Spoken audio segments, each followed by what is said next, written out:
रामकृष्ण हरी विठ्ठल केशवा, रामकृष्ण हरी विठ्ठल केशवा, रामकृष्ण हरी विठ्ठल केशवा, रामकृष्ण हरी विठ्ठल केशवा, रामकृष्ण हरी विठ्ठल केशवा, रामकृष्ण हरी विठ्ठल केशवा, रामकृष्ण हरी विठ्ठल केशवा, रामकृष्ण हरी विठ्ठल केशवा, रामकृष्ण हरी विठ्ठल केशवा, रामकृष्ण हरी विठ्ठल केशवा. पुंडलीकवरदा हरी विठ्ठल श्री ज्ञानदेव तुकाराम, ज्ञानेश्वर महाराज की जय, जगद्गुरु तुकाराम महाराज की जय, गोपाल कृष्ण भगवान की जय. या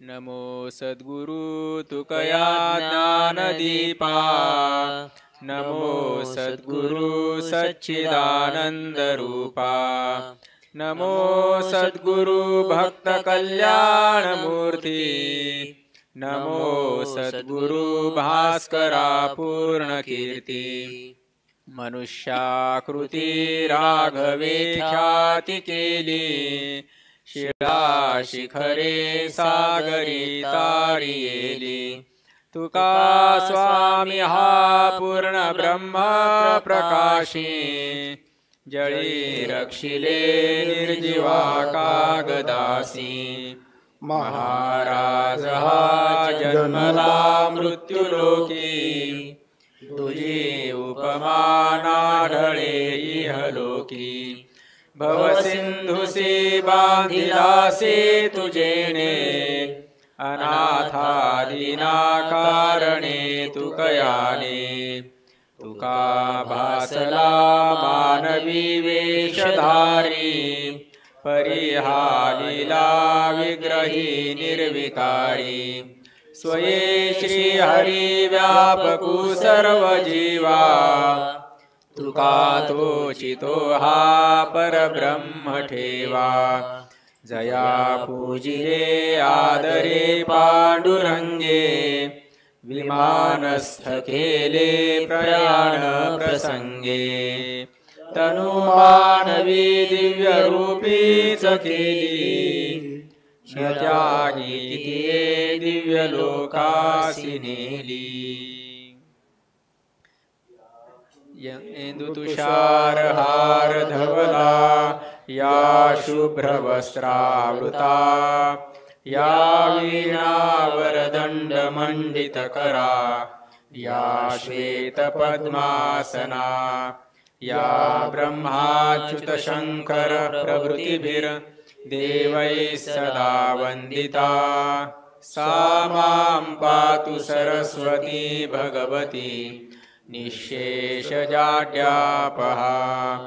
जयांचे केलिया स्मरण, होय सकळ विद्यांचे अधिकरण, तेची वंदू श्रीचरण श्री गुरूंचे, जयांचे नियाठवे शब्दसृष्टी आंगवे, सारस्वत आघवे जिव्हेसिये, वक्तृत्व गोडपणे अमृता ते पारुथे म्हणे, ते नमस्कारो न्याता सच्चिदानंद रूपाय, विश्वोत्पत्त्यादिहेतवे, तापत्रय विनाशाय, श्रीकृष्णाय वयं नुमः. यं प्रव्रजन्तमनुपेतमपेतकृत्यं, द्वैपायनो विरह कातर आजुहाव, पुत्रेति तन्मयतया तरवोऽभिनेदुस्तं सर्वभूतहृदयं मुनिमानतोऽस्मि, जन्माद्यस्य यतोऽन्वयादितरतश्चार्थेष्वभिज्ञस्वराट्, तेने ब्रह्महृदायादिकवये मुह्यन्ति यस्सूरयः तेजो वारिमृदां यथा विनिमयो यत्र त्रिसर्गो मृषा धाम्ना स्वेन सदा सत्यं परं धीमहि सत्यं परं धीमहि सत्यं परं धीमहि श्वेतपद्मासना देवी श्वेतपुष्पोपशोभिता श्वेताम्बरधरा नित्या श्वेतगन्धानुलेपना श्वेताक्षसूत्रहस्ता च श्वेतचन्दनचर्चिता श्वेतवीणाधरा शुभ्रा श्वेतालङ्कारभूषिता वन्दिता सिद्धगन्धर्वैरर्चिता सुरदानवैः पूजिता मुनिभिः सर्वैर्ऋषिभिस्तूयते सदा स्तोत्रेणानेन तां देवीं जगद्धात्रीं सरस्वतीं ये स्तुवन्ति त्रिसन्ध्यायां सर्वा विद्या लभन्ति ते वंशी विभूषितकरान्नवनीरदाभात् पीताम्बरादरुणबिम्बफलाधरोष्ठात् पूर्णेन्दुसुन्दरमुखादरविन्दनेत्रात् कृष्णात् परं किमपि तत्त्वमहं न जाने ध्यानाभ्यासवशीकृतेन मनसा तन्निर्गुणं निष्क्रियं ज्योतिः किञ्चन योगिनो यदि परं पश्यन्ति पश्यन्तु ते अस्माकं तु तदेव लोचनचमत्काराय भूयाच्चिरं कालिन्दे पुलिनोदरे किमपि यन् नीलं महो धावति समचरणसरोजं सान्द्रनीलाम्बुदाभं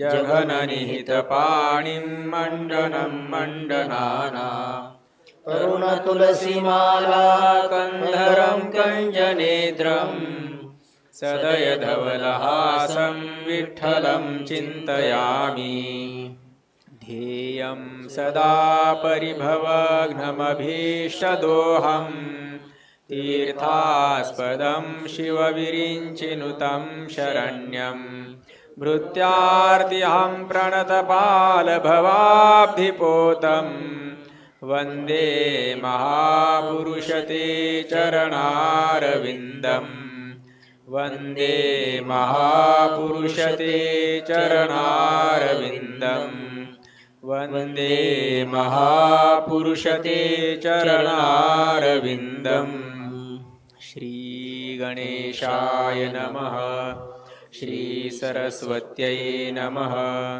श्रीविठ्ठलाय नमः श्रीमातापितृभ्यां नमः श्रीगुरुभ्यो नमः ॐ नमो भगवते वासुदेवाय रामकृष्ण हरि रामकृष्ण हरि रामकृष्ण हरि।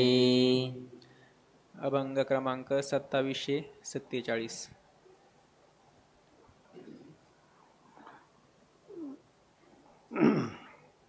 रामकृष्ण हरी।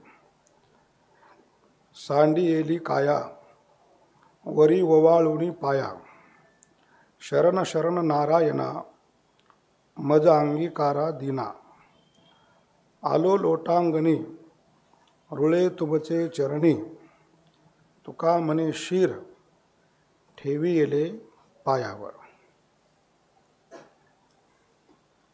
प्रस्तुत अभंग हा करुणापर प्रकरणातील असून या अभंगातून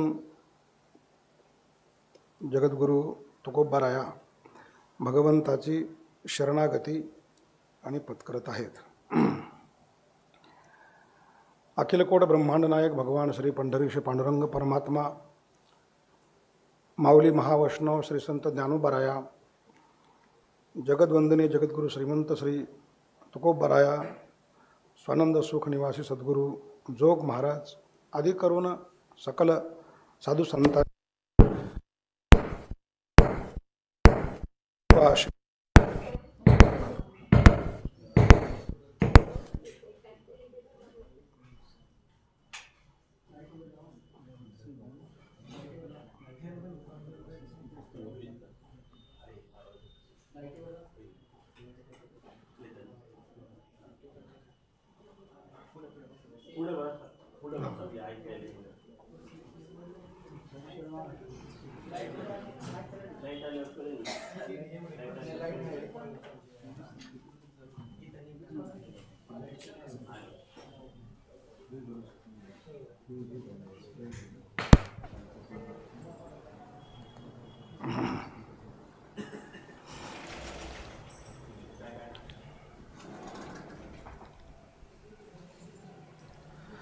सकल साधू संतांच्या कृपेने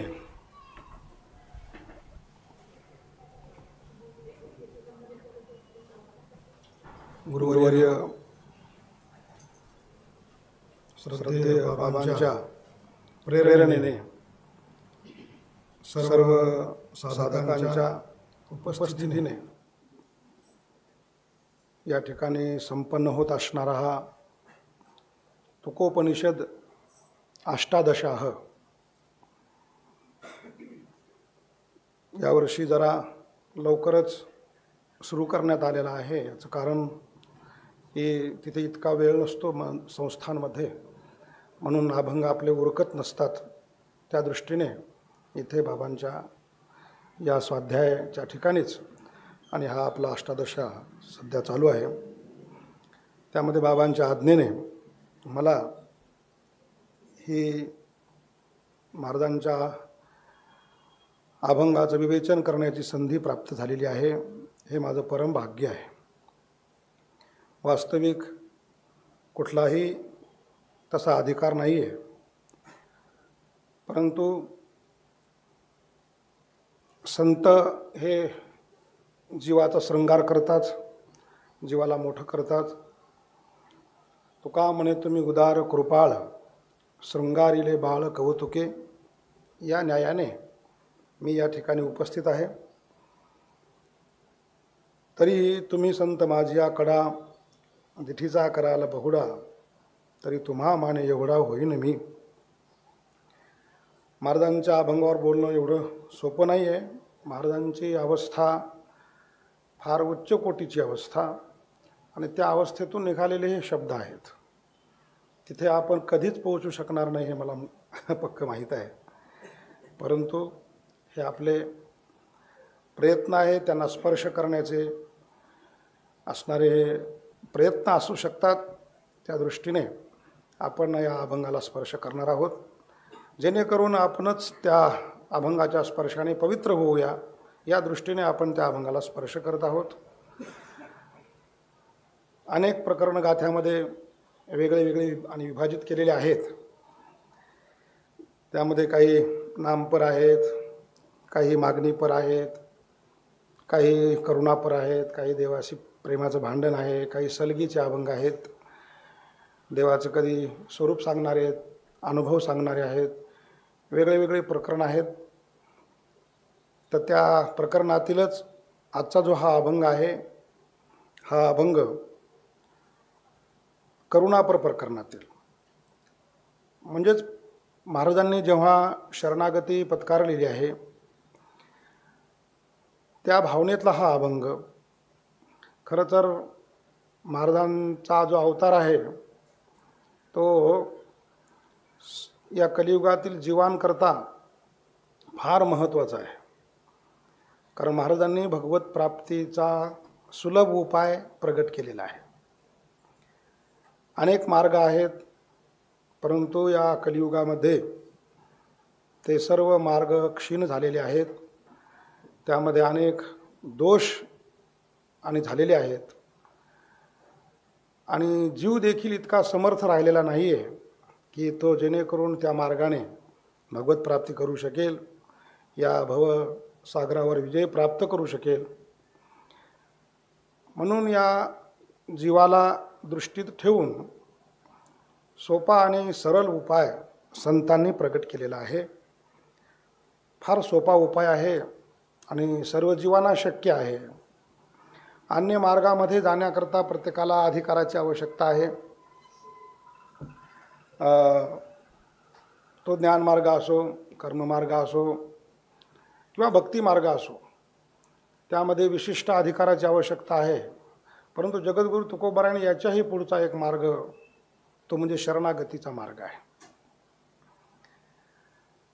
तो जीव कुठल्याही अवस्थेवर असो, कुठल्याही भूमिकेवर असो, तो त्या ठिकाणाहून आणि शरणागती पत्करू शकतो आणि भगवत प्राप्ती करता तो प्रयत्न करू शकतो. त्या शरणागतीचे काही नियम असतात. खरं तर भगवंताने देखील गीतेमध्ये हा मार्ग प्रकट केलेला आहेच. भगवान म्हणतात, माम एव ये प्रपद्यन्ते मायाम येताम तरंती ते. जो मज होय अनन्य शरण, तयाचे निवारण मी जन्ममरण, या लागी शरणागता शरण्य मीची एक. किंवा सर्वधर्मान परित्यज्य मामेकम शरणम व्रज, अहम त्वा सर्व पापेभ्यो मोक्षयिष्यामि मा शुचः. भगवंताने देखील या मार्गाचं प्रकटीकरण बहुकालापूर्वी केलेलंच आहे. जगद्गुरु तुकोबारायांनी त्या मार्गावर जोर दिलेला आहे आणि आपल्या संपूर्ण गाथेमध्ये सर्व इतर आणि मार्गांना तुच्छ लेखून महाराजांनी या शरणागतीला विशेष महत्त्व दिलेलं आहे. आणि त्या शरणागतीमधील काही अभंग आहेत, काही भाव आहेत, ते वाचले तरी जीवाचं कल्याण आहे. त्या अवस्थेची आवश्यकता नाही. प्रत्यक्ष महाराज देवाच्या समोर उभे राहून बोललेले आहेत. आपण जेव्हा त्या अभंगाचं वाचन करतो, त्या जीवाला असा अनुभव येतो की खरोखर आपण परमात्म्याशीच बोलत आहोत. त्यामुळे जीवाला परमात्म्याचं सानिध्य प्राप्त होतं.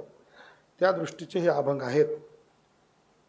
तर सांडी येली काया, वरी ओवाळोनी पाया.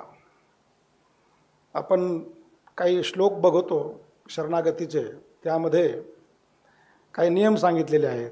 अनुकूल्यस्य संकल्पः, प्रातिकूल्यस्य वर्जनम, रक्षति इति विश्वासः, गोप्तृत्वे वर्णम तथा आत्मनिरपेक्ष कार्पण्यः, षड्विधा शरणागती. 6 प्रकारची शरणागती आहे. त्यामध्ये आत्मसमर्पण हा एक त्यामध्ये भाग आहे. म्हणून त्यातीलच ही अवस्था आहे. महाराज म्हणतात की शरणागतीमध्ये सर्वच काही भगवंताला अर्पण करायचं असतं. कायेन वाचा मनसेंद्रियर्वा बुद्ध्यात्मना वा प्रकृती स्वभावः, करोमि यद्यत् सकलम परस्मै नारायणायति समर्पयामि. परमात्म्याला सर्व अर्पण करायचं आहे.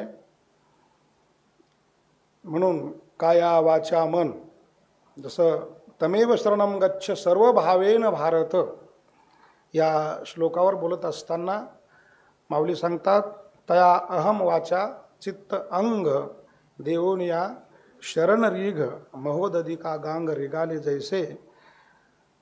त्यातलाच हा भाग जो अंग आहे, महाराज म्हणतात की सांडी येली काया. काया म्हणजे शरीर. वरी ओवाळोनी पाया. कुठलीही गोष्ट तिच्यावरचा मोह सोडून द्यायचा असेल, ती त्याला अर्पण करायची असेल, तर आपल्याकडे तशी परंपरा आहे की मनुष्य ती गोष्ट ओवाळतो त्याच्यावरून आणि ती त्याला अर्पण करून टाकतो. असे बरेच प्रकार. काही ठिकाणी लिंबाचा बळी देतात, तर ते लिंबू त्याच्यावरून ओवाळतात, टाकून देतात. काही पैसे कुठे अर्पण करायचे तर ओवाळतात आणि टाकून देतात. ही गोष्ट त्याच्यावर ओवाळली म्हणजे ती त्यांची झाली. आता त्या वस्तूवर आमचा अधिकार नाही आहे. तसं महाराज म्हणतात, ही जी काया आहे ती आम्ही तुमच्या चरणावर ओवाळून टाकलेली आहे. आता तिच्यावरचा आमचा मोह राहिलेला नाही आहे. आता या कायेचे सर्व जबाबदारी असणारा परमात्माच करेल. ती त्याची झालेली आहे. आमचा त्या कायेशी काही संबंध नाही. या भावनेने देवा आता या शरीराला मी माझं म्हणणार नाही. खरं तर दिसायला शरणागती आहे, पण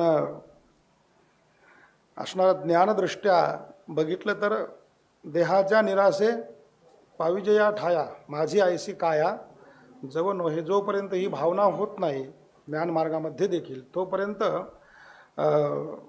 असणारा तो अनुभव जीवाला प्राप्त होत नाही. देहावरची आसक्ती सुटणं फार महत्त्वाचं आहे. अनंत जन्मीचे संस्कार आहेत की हा जीव या देहाला मी म्हणून बसलेला आहे. पण जेव्हा त्याला भक्तीच्या मार्गाने ही काया देवाला अर्पण करेल, त्याचं या देहावरचं ममत्व जेव्हा नाहीसं होईल, तेव्हा देह नव्हे मी हे सरे उरला उरे विठ्ठल. म्हणून भक्तीच्या क्षेत्रामध्ये याला शरीर समर्पण असं म्हटलं तरी चालेल. सांडी येली काया वरी ओवाळोनी पाया. का? कारण मी तुम्हाला शरण आलेलो आहे. शरण शरण नारायणा मज अंगीकारा दिना. या ठिकाणी द्विरुक्ती आहे. द्विरुक्तीमध्ये तत्परता आहे. महाराज सांगतात की मी तुम्हाला शरण आलेलो आहे. हे नारायणा. खरं तर नारायण, नार जीवांचा समुदाय आणि त्यामध्ये आयन म्हणजे ज्याचं वास्तव्य आहे असे नारायण. सर्व रूपाने विराजमान असणारे नारायण, मी तुम्हाला शरण आहे. शरण शरण नारायणा मज अंगीकारा दिना.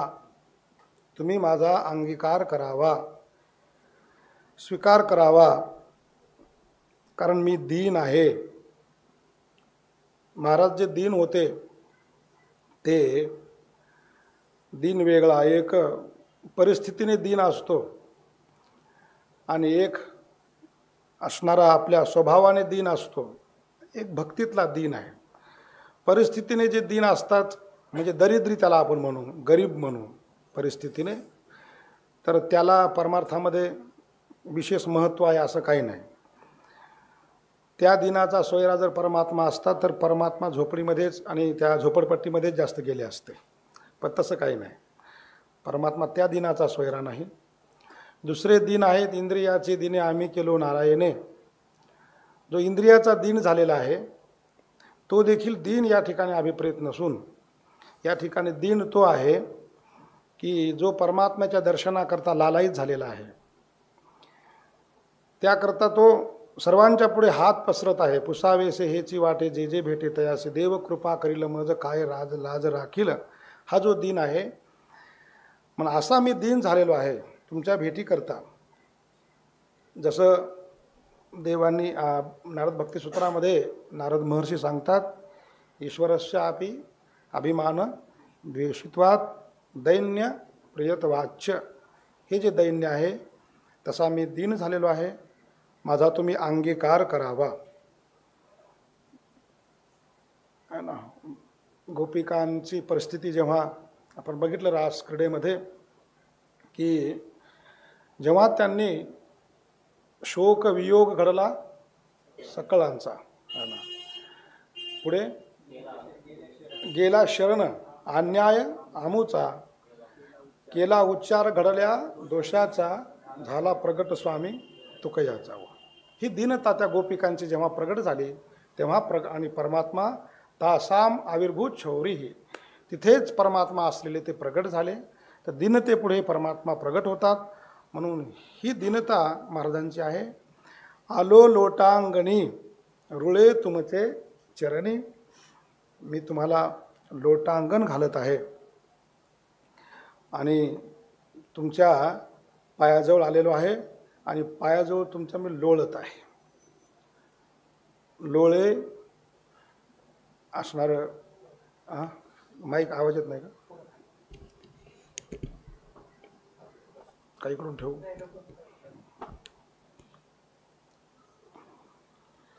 पायाजवळ असणारा मी लोळत आहे.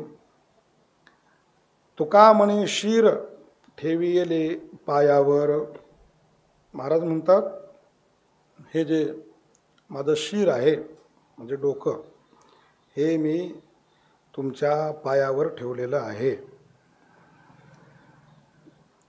आपलं उत्तम असणारं इंद्रिय, सर्व इंद्रियानाम शिरप्रधानम असणारं प्रधान शिर मी तुमच्या पायावर ठेवतो आहे, ही शरणागतीच आहे. तर अशा या शरणागतीचा भाव महाराजांनी प्रगट केला. त्यातही आणखी विशेष रूपाने पुढे भाव प्रगट करतात, कारण आपल्याला 20 अभंग आहेत आणि 1.5 तास वेळ आहे. त्याच्यामध्ये एका अभंगावर 4-4.5 मिनटंच बोलण्याला वेळ मिळतो. त्या दृष्टीने आपण पुढे जाऊया. तुझे दारीचा कुतरा नको मोकलू दातारा, धरणे घेतले दारात नको धरून उठवू हात, घातली मुरकुंड झालो शिरोमणी लंड, तुका म्हणे जगजीवना ब्रीद पाहे नारायण. खरं तर काही अभंग विवेचन करण्याचे असतात आणि काही अभंग नुसते म्हणण्याचे असतात. त्यापैकी करुणेचे अभंग म्हणजे परमात्म्याच्या पुढे भजनाचे अभंग आहेत. हे एकांतामध्ये साधकाने आणि त्या ठिकाणी परमात्म्यापुढे गायन करून परमात्म्यासोबत चर्चा करण्याचे, परमात्म्याला प्रसन्न करून घेण्याचे हे असे अभंग आहेत. यावर जास्त विवेचनच व्हायला पाहिजे असं काही नाही. हे महाराजांच्या अंतःकरणातले भाव आहेत की महाराज ही दीनत्व भावना आहे. मी कारण मोठ्यांचं कुत्र होणं देखील चांगलं आहे. देशोदेशी धाक जयाच्या उत्तरे तयाचे कुतरे होता बरे. होता परी बरे. हां, तर सामान्यांचा दास होऊ नये, सामान्यांपुढे हात पसरू नये,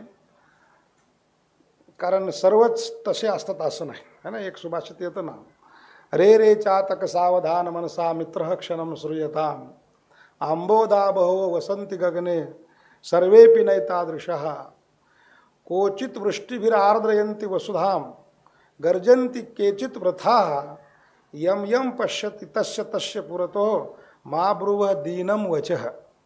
त्याच्यामध्ये या चातकाला एक महात्मा असेल, कोणी असेल, तो सांगत आहे की रे रे चातक, हे चातका, सावधान मनसा शृणू, सावधान मनाने ऐक. तू सकाळपासून मी बघतोय ओरडतोस, वर अनेक ढग आलेले आहेत, त्या ढगांकडे बघून तू ओरडतोस मला पाणी मिळेल. परंतु हे लक्षात ठेव, आंबोदा बहव वसंती गगने, आंबोद म्हणजे ढग, अनेक ढग आकाशामध्ये राहतात, परंतु सर्व सारखे नसतात. सर्व ढग सारखे नसतात. काही ढग आपल्या वृष्टींच्या द्वारे या पृथ्वीला वसुधेला शांत करतात, परंतु काही मात्र नुसती गर्जना करतात. केचित वृष्टीभीर आर्द्रयंती वसुधाम गर्जंती केचित वृथा, काही वृथा नुसतं गजर करतात. परंतु तू ढग दिसला म्हणजे त्याच्यापुढे हात पसरू नकोस. यम यम पश्यसी तस्य तस्य पुरतो, ज्याला ज्याला बघसेल त्याच्या पुढे आपलं दीन वचन व्यक्त करू नकोस, कुणापुढे हात पसरू नकोस, कारण सर्व सारखे नसतात.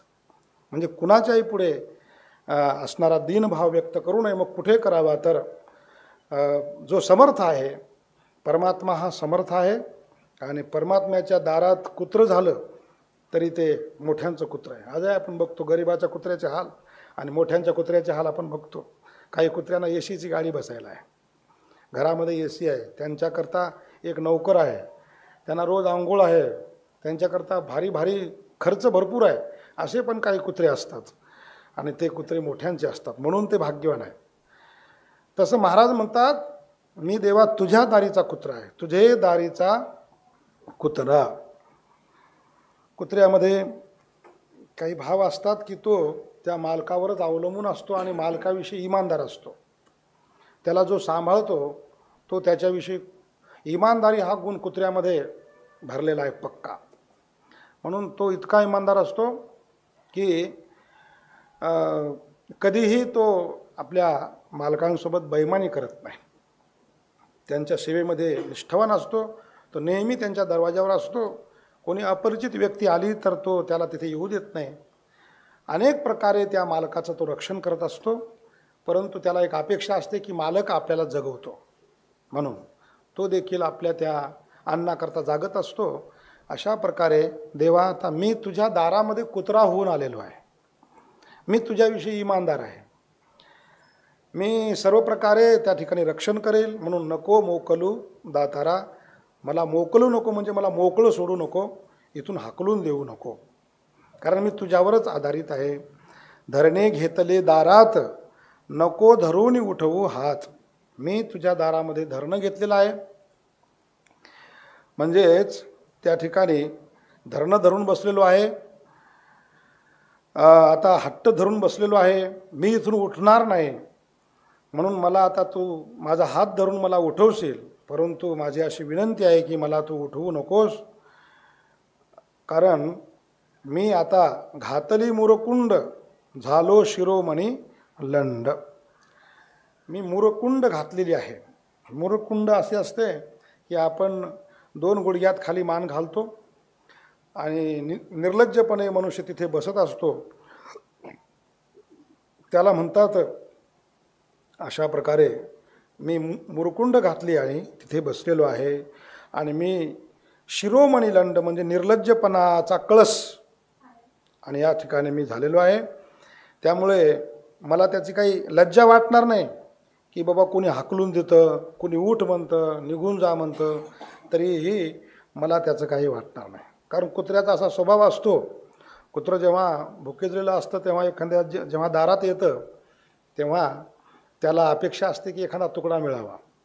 त्याला हाकलून जरी दिलं, हाड म्हटलं तरी ते जातं, पुन्हा तिथेच येतं. त्याला स्वभाव असतो. क्यों करी परी नसंडी चळे, असं ते कुत्रं. तर महाराज म्हणतात की मला तुम्ही किती हाकलून दिलं, किती जा जा म्हटले तरी मी जाणार नाही, कारण मी आता हे सोडणार नाही. तुझं विन कोणा शरण जाऊ, नारायणा ऐसा न देखे मी कोणी, दुजातीही त्रिभुवनी. माझा अधिकार असो नसो, मी तुमच्या दरवाजामध्ये आलेलो आहे. बरं, आता तुका म्हणे जगजीवना, ब्रीद पाहे नारायणा. हे जगज्जीवना नारायणा, जगाचं जीवन असणाऱ्या नारायणा, मी कसाही जरी असलो तरी तू मात्र काय कर, ब्रीद पाहे नारायणा. ब्रीद म्हणजे भगवंताने काही वचन बोललेले आहेत. काय वचन आहेत की भगवान गीतेमध्ये बोललेले आहेत. आपिचेत सुदुराचारो भजते माम अनन्य भाग, साधुरेव समंतव्य सम्यक व्यवस्थितो हि सा. हे तुझं ब्रीद आहे. कितीही पापी असेल, दुराचारी असेल, पण जर मला तो शरण आला असेल तर मी त्याचा उद्धार करणार आहे, मी त्याला साधू बनवणार आहे. जर असं तुझं ब्रीद असेल तर मग आता तू तुझ्या ब्रीदाकडे लक्ष ठेव आणि तू काय बोललेलं आहेस ते बघ, आणि मग मला उठवण्याचा प्रयत्न कर. अशा प्रकारे महाराजांनी या अभंगातून परमात्म्याकडे आणि ही करुणा भाकलेली आहे. आता पुढे जो अभंग आहे तो अद्वैतपर प्रकरणातील आहे. पाहता हे बरवे झाले, कळो आले यावरी, मागिलांचा झाला झाडा त्या निवाडा स्तव हे, विसावले अंग दिसे सरिसे सरिसे अनुभवे, तुका म्हणे बरे झाले देवे नेले गवसुनी. परमार्थामध्ये फळप्राप्तीनंतर आलेली अनुभूती महाराज या अभंगातून प्रगट करतात की फार छान झालं, माझा सीन गेला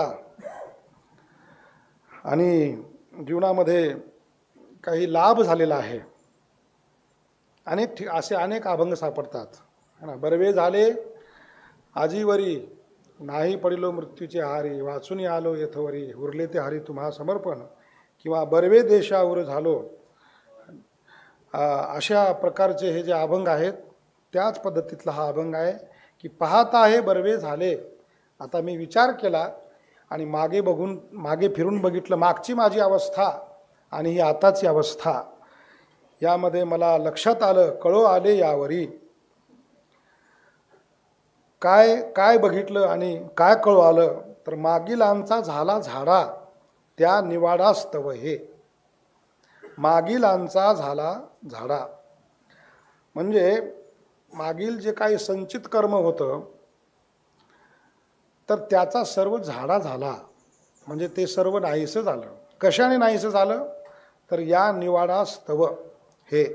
निवाडा म्हणजे त्या ठिकाणी निर्णय झाला, विवेक झाला, विचार झाला आणि वाटणी झाली. वेगळं वेगळं करण झालं, निवाडा झाला कशाचा? आत्मा आणि अनात्माचा. आत्मा काय आहे, अनात्मा काय आहे. आत्मा आत्म्याच्या ठिकाणी, अनात्मा अनात्म्याच्या ठिकाणी ठेवला. आणि त्यामुळे शरीराच्या संबंधाने असणारं कर्म, हे कर्म माझं नसून ते कर्म शरीराच्या संबंधाने आहे. म्हणून महाराज म्हणतात की त्याचा माझा संबंध तुटलेला आहे. आणि हा निवाडा झाल्यामुळे आता विसावले अंग दिसे, सरिसे सरिसे अनुभवे.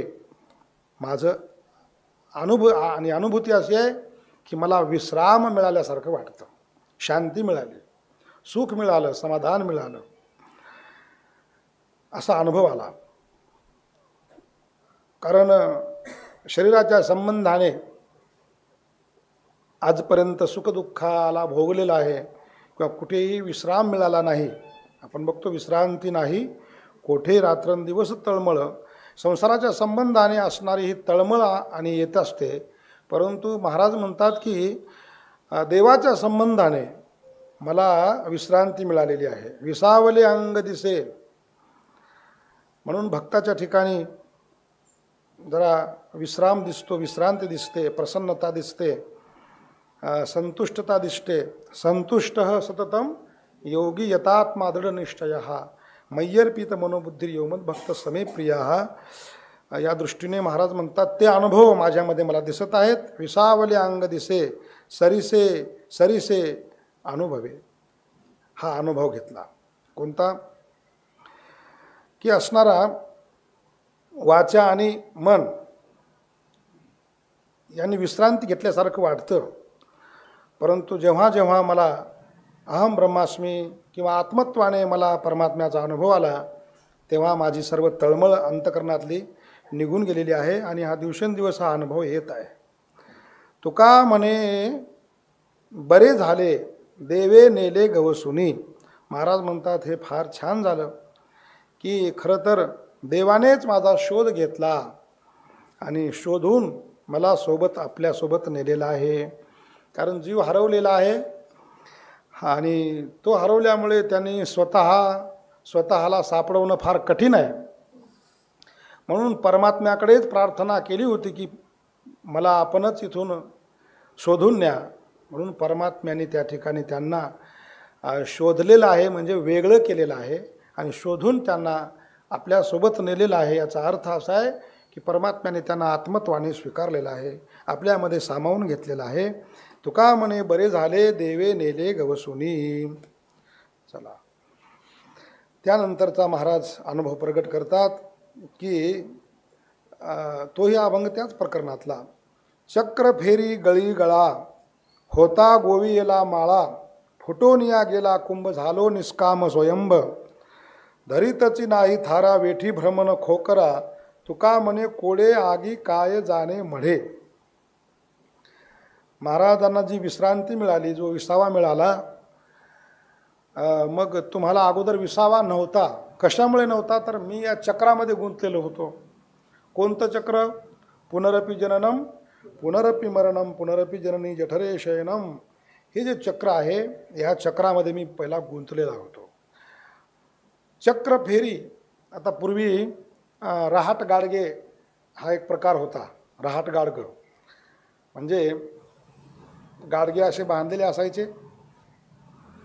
त्या रहाटाला, आणि मग ते विहिरीमध्ये जायचे एक एक गाडगं आणि भरूभरू वर यायचे आणि ते पाणी शेताला वगैरे वापरायचे. तो प्रकार होता. आता मोटर वगैरे आलेली आहे, परंतु त्या काळात ते क्रमाने असणारे गाडगे असायचे आणि त्या कुठल्याच गाडग्याला विश्रांती नसायची. खालचं गाडगं भरलं की ते वर यायचं, वर पुन्हा ते उलटं व्हायचं, पुन्हा खाली जायचं, पुन्हा भरायचं, वर यायचं. त्यात एकालाही सुट्टी नसायची, कुठलाही विसावा नसायचा, आराम नसायचा. हे मात्र ठरलेलंच होतं की पाणी वर घेऊन येणे, बाहेर टाकणे. परंतु काय झालं, त्यातलं एक गाडगं मात्र फुटलं, टिचलं आणि ते गळायला लागलं. फुटल्यामुळे तो शेतकरी काय करतो, त्या गाडग्याला तिथून बाजूला काढून टाकून देतो, साईडला ठेवतो, त्या ठिकाणी दुसरं गाडगं बसवतो. आणि मग ते गाडगं जसं विश्रांतीला प्राप्त होतं की बरं झालं मी फुटलो, नाहीतर मला यांनी असंच कामाला लावलं असतं म्हणजे फुटणं चांगलं झालं. म्हणून महाराज म्हणतात चक्र फेरी गळी गळा. त्या चक्र फेरामध्ये मी गळा माझा गळा बांधलेला होता की त्या गाडग्याचा गळा अडकला होता. माझा कालचक्ररूपी रहाड गाडग्याच्या त्या फेरीत हा माझा देहरूपी जो आहे तो गाडग्याचा गळा अडकलेला होता. परंतु आता काय झालं, फुटोनिया गेला कुंभ झालो निष्काम स्वयंभ. तो कुंभच फुटून गेला म्हणजे असणारं कर्माचं बंधन सुटून गेलेलं आहे. आणि त्यामुळे हे ज्ञानाने ते सर्व बाधित झालेलं आहे. मी देह आहे ही वृत्ती संपून गेलेली आहे. त्यामुळे या देहाचा आता कामच राहिलेलं नाही आहे आणि मी कुठल्या कामाचाही राहिलो नाही. निष्काम झालो निष्काम स्वयंभ. आता या देहाला मी कुठेही आणि प्रवृत्त करत नाही. जसं आत्मानं चेद विजानीयादायम अस्मिती पुरुषः किमिच्छन कस्य कामाय शरीरम अनुसंजवरेत. आता कुठल्या इच्छेने कुठल्या कामनेने मी या शरीराला आणि या ठिकाणी प्रवृत्त करू, म्हणून मी निष्काम झालेलो आहे. फुटोनिया गेला कुंभ झालो निष्काम स्वयंभ झालो म्हणजे त्या ठिकाणी मी मूल स्वरूपामध्ये माझ्या आत्मत्वाने मी प्राप्त झालेलो आहे. आता मला कोणीही धरितची नाही थारा वेठी भ्रमण खो करा. आता मला कोणी जवळ बोलवणार नाही, कारण देवाचा भक्त तो देवासीच गोड आणि काशी चाड नाही त्याची. त्याला कोणी जवळ करत नाही, कारण हा आपल्या कामाचा नाही, उपयोगाचा नाही म्हणतो. संसाराच्या उपयोगाला जोपर्यंत आपण येतो तोपर्यंत सर्व जवळ करतात, पण ज्या दिवशी आपण काम करायचं सोडून देऊ, नुसतं भगवंताचं भजन करू, त्या दिवशी घरचे माणसं देखील म्हणतात महाराज आता तुम्ही आळंदीला जा किंवा पंढरपूरला जा, तुम्ही काही आमच्या कामाचे नाही आहेत, है ना. म्हणजे आता कोणी जवळ धरत नाही. धरितची नाही थारा वेठी भ्रमण खोकरा. कुठल्याही कामामध्ये कोणी लावत नाहीत. आपण भागवतामध्ये बघतो राजा जडभरताची जी कथा येते. जडभरताने जेव्हा लहानपणापासूनच निश्चय केला की आता यांच्या कामाला जायचं नाही, वडिलांनी त्यांना लहानपणीच गायत्री मंत्र शिकवण्याचा प्रयत्न केला, परंतु ते गायत्री मंत्र देखील नाही म्हटले. त्यांना वाटलं हे निर्बुद्ध आहे, हे काही शिकण्याच्या योग्यतेचं नाही आहे, म्हणून त्यांना शिकवलं पण नाही. आणि शेवटी काही कामाला लावत होते तर ते काम उलटे करत होते. त्यांनी 1 फूटभर खड्डा खोदायला सांगितला तर ते हातभर खड्डा खोदायचे किंवा दुसऱ्याच्याच शेतामध्ये काम करायचे. आणि घरच्यांच्या जेव्हा लक्षात आलं की हे आपल्या काही उपयोगाचा नाही आहे, म्हणून त्यांनी त्यांना त्या ठिकाणाहून आणि जाण्याकरता सांगितलं. तात्पर्य हे आहे की आता हे गाडगं कोणीही कामाला लावत नाही. धरितची नाही थारा वेठी भ्रमण खोकरा. तुका म्हणे कोडे आगी काय जाणे मढे.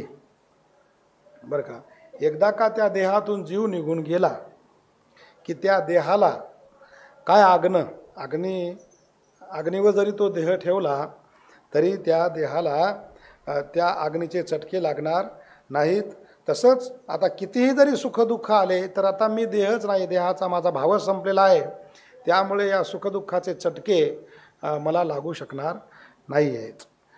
आणि जसं मढ ज्याप्रमाणे अग्नीला जाणत नाही त्याप्रमाणे हा देह आता सुखदुःखाला जाणत नाही आहे. श्रम परिहारा मूळ झालो दातारा देह निवेदुनी पायी झालो निष्काम उतराई.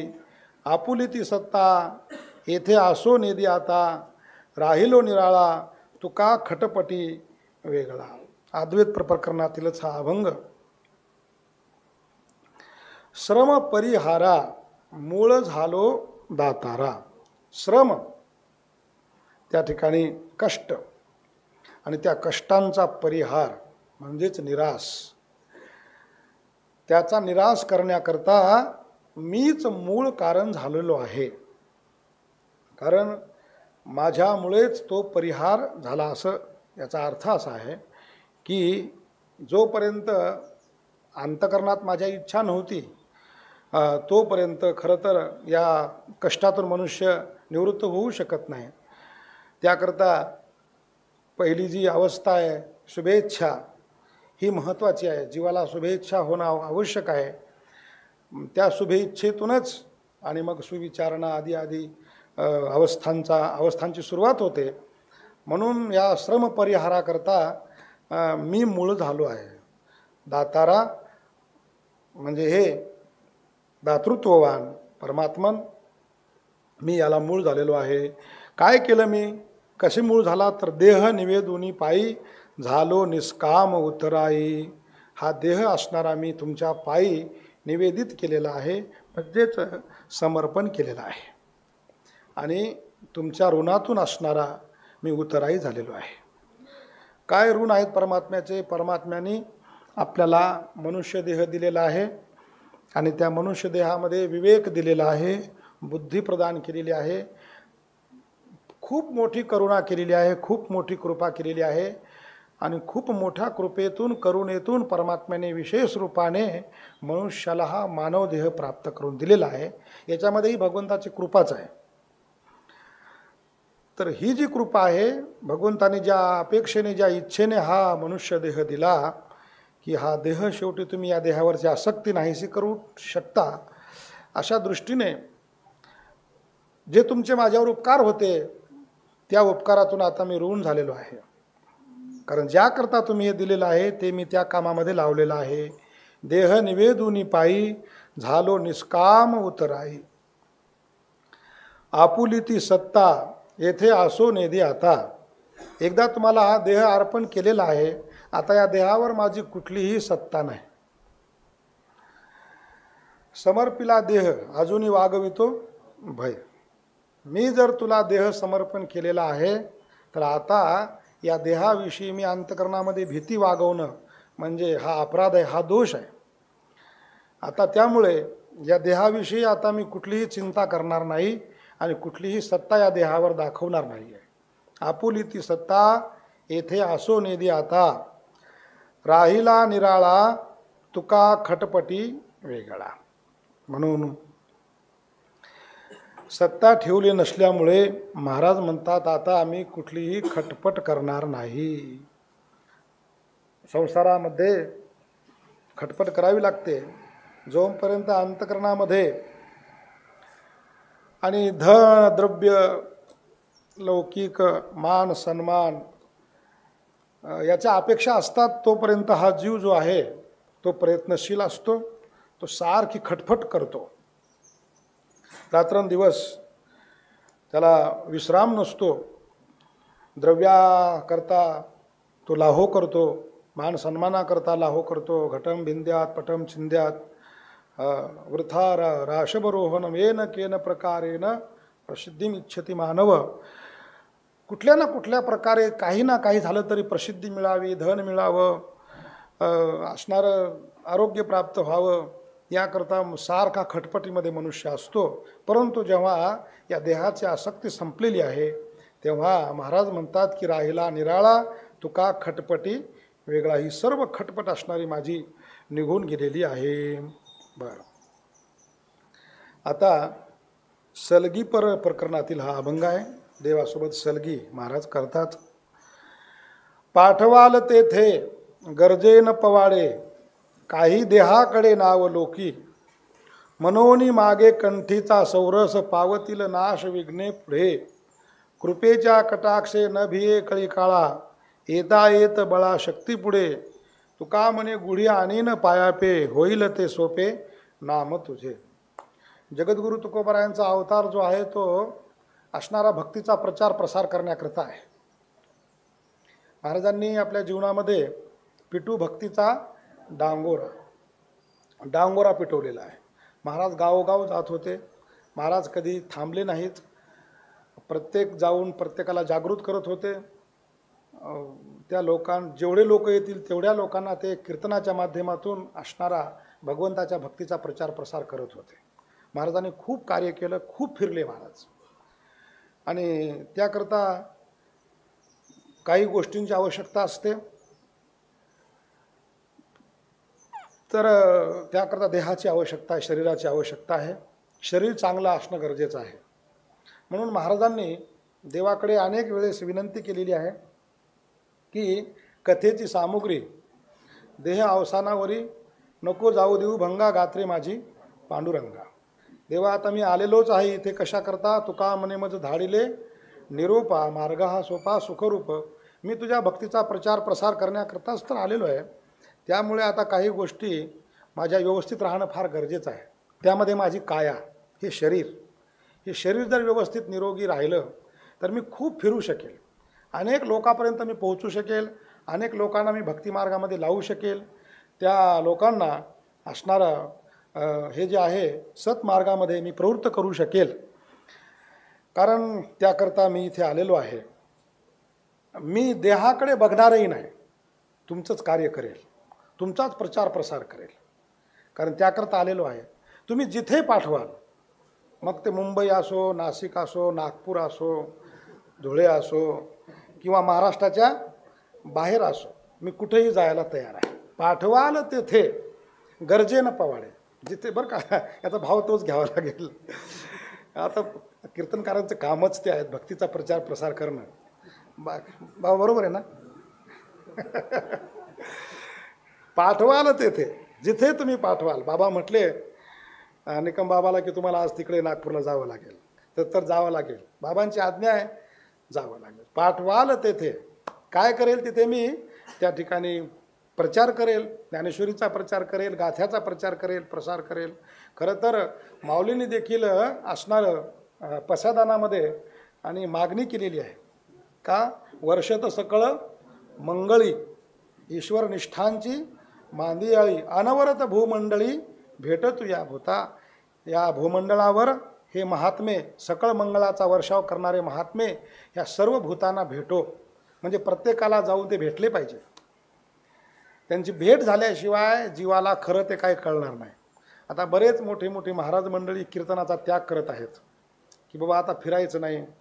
खरं तर त्यांनी पाकिटाचा त्याग करावा, फक्त कीर्तनाचा त्याग करू नये. हा, तुमचं न फिरण्याचं कारण काय आहे, तर खरं तर देहाला सेवेमध्ये सोडलंच पाहिजे आणि या देहाने सेवा केलीच पाहिजे. तर कारण ते आपलं काम आहे, भगवत भक्तांचं काम आहे, आपल्यावर समाजाचं ऋण आहे. त्यामुळे भगवत भक्तीचा प्रचार प्रसार केला पाहिजे. अनेक असणारे गावोगाव जाऊन आपण शिबिरही घेतले पाहिजे. लहान मुलांनाही त्याचा आणि उपदेश केला पाहिजे. सर्वांना इकडं आकर्षित केलं पाहिजे. अनेक माळकरी बनले पाहिजे. लोकांना त्या मार्गातून या मार्गाला आणलं पाहिजे, हे आपलं काम आहे. म्हणून महाराज म्हणतात, पाठवाल तेथे गरजेनं पवाडे, काही देहाकडे नावलोकी. मी माझ्या देहाकडे देखील बघणार नाही, परंतु प्रभू अशी माझी विनंती आहे, माझा लोकांवर प्रभाव पडण्याकरता काही गोष्टीची आवश्यकता आहे. कुठली गोष्ट आहे ती, मनोनी मागे कंठीचा सौरस. दोन आपण या ठिकाणी गोष्टी घेऊ शकतो. कंठामध्ये रस प्रगट करा. माझ्या खरं तर गायनाचे रंगी शक्ती अद्भुत अंगी, हे तो देणे तुमचे देवा, घ्यावी अखंडित सेवा. महाराजांनी आग्रह केलेला आहे गायनाच्या बाबतीमध्ये की याने प्रभाव पडतो, म्हणून कीर्तनकार गायक असावा, त्याचा समाजावर प्रभाव पडतो. आज गायक लोकांचं बघा, जे आहेत त्यांना आणि खूप फिरतात, भरपूर त्यांना प्रसार प्रचार करायला मिळतो. ज्या लोकांना याची आवड नाही त्या लोकांना देखील आवड उत्पन्न होते, कारण ते त्या गायनाला मोहित होतात, आकर्षित होतात, तिथपर्यंत पोहोचतात. हा एक अर्थ धरू आपण लौकिकदृष्ट्या. किंवा दुसरा अर्थ गाथेमध्ये असा आहे की तुमच्या नामाचा प्रसाद. खरं तर नामस्मरण झाल्याविना कंठामध्ये सौरस रस प्राप्त होतच नाही. म्हणून मनोनी मागे कंठीचा सौरस, पावतील नाश विघ्ने पुढे. त्या नामस्मरणापुढे जे काही विघ्न येतील, अनेक अडथळे येतील, प्रतिबंध येतील, ते सर्व अडथळे असणारे, प्रतिबंध असणारे दूर होतील, असं महाराज म्हणतात. कृपेच्या कटाक्षे न भिये कळी काळा, येता येत बळा शक्ती पुढे. तुमची जर कृपा असेल तर मी या येणाऱ्या कळी काळाला देखील, जे अनेक प्रकारचे संकट या शक्तिवान कळी काळाने येत आहेत, तो फार बलवान आहे, शक्तिवान हा कळी काळ आहे, परंतु आमच्यावर त्याला असणारी चाल करता येणार नाही. कारण का, तर तुमची कृपा आमच्यावर आहे. तुका म्हणे गुढी आणीन पायापे, होईल ते सोपे नाम तुझे. आणि हा प्रसार प्रचार करत असताना देवा, शेवटी मी विजयाची पताका, या जगावर मी आता भगवंताच्या भक्तीचा प्रचार प्रसार केलेला आहे. संपूर्ण महाराष्ट्र भगवनमय झालेला आहे, भक्तिमय वातावरण झालेलं आहे. असा ही विजयाची पताका मी एक दिवस तुझ्या चरणावर आणेल आणि तुझं जे नाम आहे ते आणखी सोपं होईल असं महाराज या ठिकाणी म्हणतात. होईल ते सोपे नाम तुझे. सर्वांना नामाचं महत्त्व या ठिकाणी मी सांगेल. उपजल्या काळे शुभ का शकून आता आवरून राहिले ती. नाही मागितली वचनाची जोडी. निष्काम रोकडी वरी वरी. सत्याविन काय उगीच लांबणी. कार्याची वाणी येरभूस. तुका म्हणे ऐसी कोणा चाळवणी. न विचारा म्हणी पांडुरंगा. तर हा अभंग भांडण प्रकरणातला आहे. देवासी प्रेमाचं भांडण. महाराज म्हणतात देवा की उपजल्या काळे शुभ. जेव्हा माझ्या अंतकरणामध्ये तुमची भक्ती उत्पन्न झाली तेव्हा अनेक मला शुभ शकून होत होते की आता खरोखर आपलं मला दर्शन होईल, तुमचा सगुण साक्षात्कार होईल. तेव्हा का मला शुभ शकून झाले. परंतु आता मात्र मी बघतोय की नुसता लौकिक वाढत चाललेला आहे आणि माझा परमार्थही होत नाही आहे. सुरुवातीला जी अवस्था होती ती आता माझी अवस्था राहिली नाही. आता मात्र तुम्ही स्वतःला आवरून घेतलेलं आहे.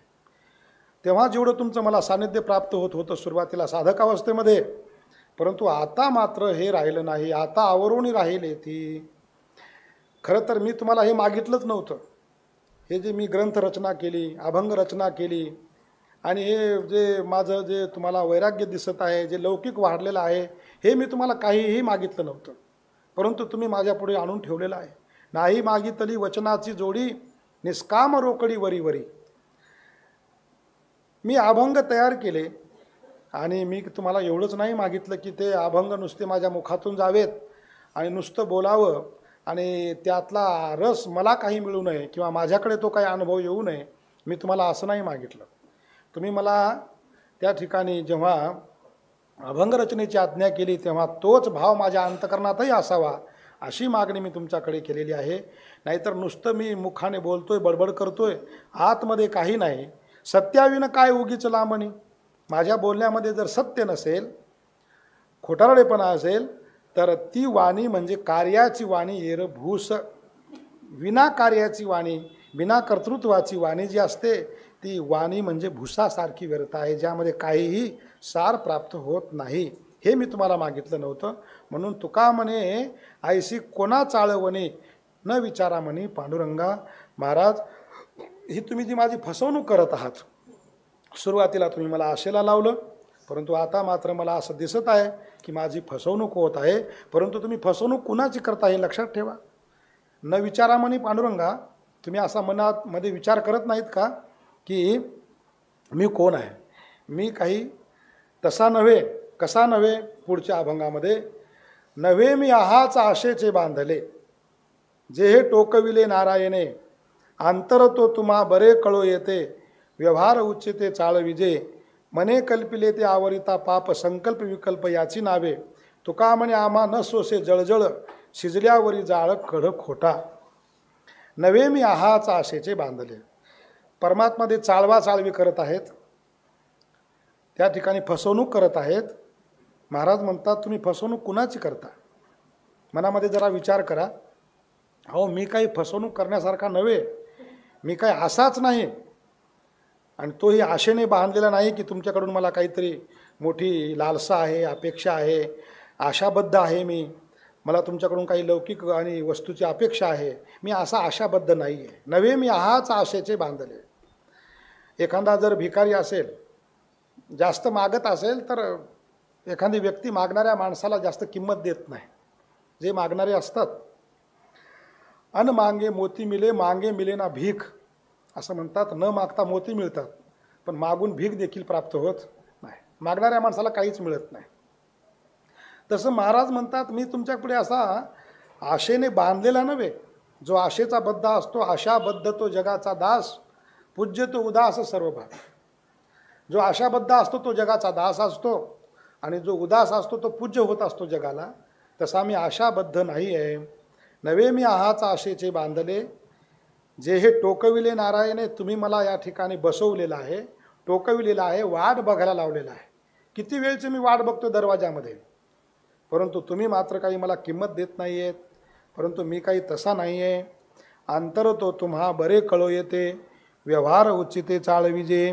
जेव्हा तुम्हाला आतलं सांगायची काही आवश्यकता नाही, तुम्ही सर्वज्ञ आहात. कारण तुम्हाला सर्व कळतं की कुणाच्या अंतकरणामध्ये काय आहे. न सांगता तुम्हा कळो येते अंतर. म्हणून माझं अंतर देखील तुम्हाला माहीत आहे. मी का आणि तुमच्या समोर आलेलो आहे. नाहीतर तुम्हालाही माहीत आहे की मी काय करू शकतो.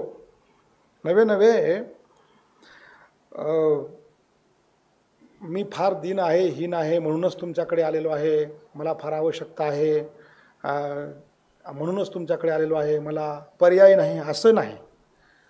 कारण भांडणा आणि प्रकरणातील अभंग असल्यामुळे महाराज म्हणतात की तुझ्या ठिकाणी जे देवपणा आहे ना तो देखील आमच्यामुळेच आहे. त्यामुळे तुम्ही सर्व जाणता आहात. म्हणून मला जास्त वाट बघायला लावू नका. अंतर आहे ना की हा अंतर होतो तुम्हा बरे कळू येतं. व्यवहार उचिते चाळविजे. बघा त्याची फसवणूक केली पाहिजे, त्याला आशेला ठेवलं पाहिजे. हे तुम्हाला व्यवहार चांगला माहीत आहे की कुणाला आपण चाळवलं पाहिजे, फसवलं पाहिजे. मला फसवू नये. आणि लक्षात ठेवा, मने कल्पिले ते आवरिता पाप, संकल्प विकल्प याची नावे. आमच्या अंतकरणामध्ये तुमची भक्ती करण्याची इच्छा आहे, परंतु ती इच्छा जर का तुमच्या अशा विलंबामुळे संपून गेली, जर तुम्ही आम्हाला प्रेमदान नाही दिलं, सगुण स्वरूपाचं दर्शन नाही दिलं, तर मग त्या विलंब होईल आणि आमच्या संकल्पामध्ये विकल्प उत्पन्न होईल.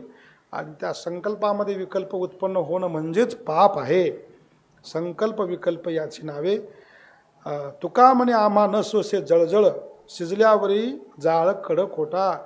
आम्हाला जास्त आता जळजळ सहन होत नाही. तुम्ही जास्त विलंब करू नका.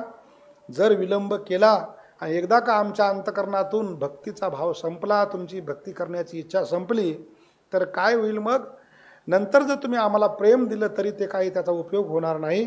कारण शिजल्यावरी जाळ कडक होता.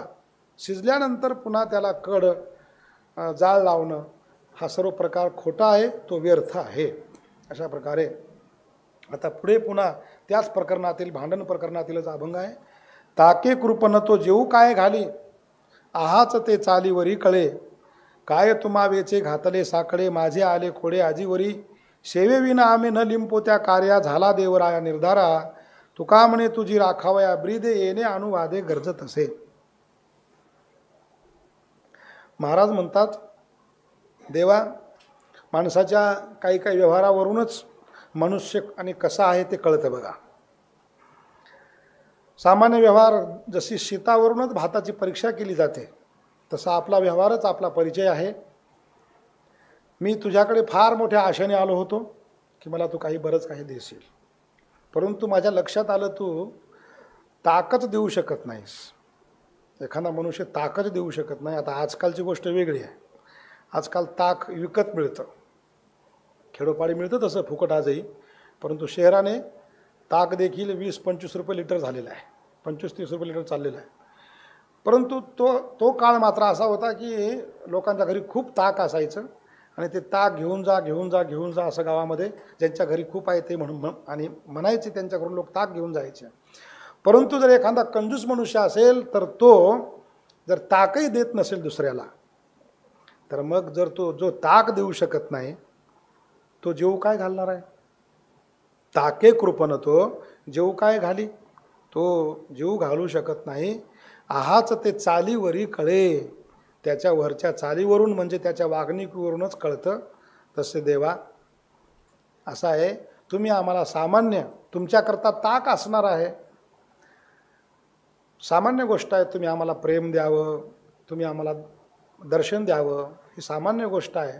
परंतु जर तुम्ही आम्हाला तेही देऊ शकत नाही तर असणारं आणि तुम्ही या ठिकाणी प्रत्यक्ष आम्हाला कधी प्राप्त होणार? काय तुम्हा वेचे घातले साकडे, माझे आले खोडे आजीवरी. सांगा बरं, आजपर्यंत मी कुठलं तुम्हाला संकटाने घातलेलं आहे? असं साकडं घातलेलं आहे की तुम्ही जेणेकरून संकटात पडले, मला घाबरले.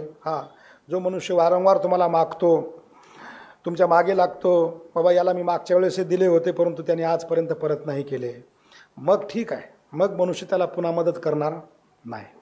परंतु मी आजपर्यंत तुम्हाला काहीही मागितलेलं नाही, कुठलंही तुम्हाला संकट टाकलेलं नाही, तरी देखील तुम्हाला माझं कोड का आहे?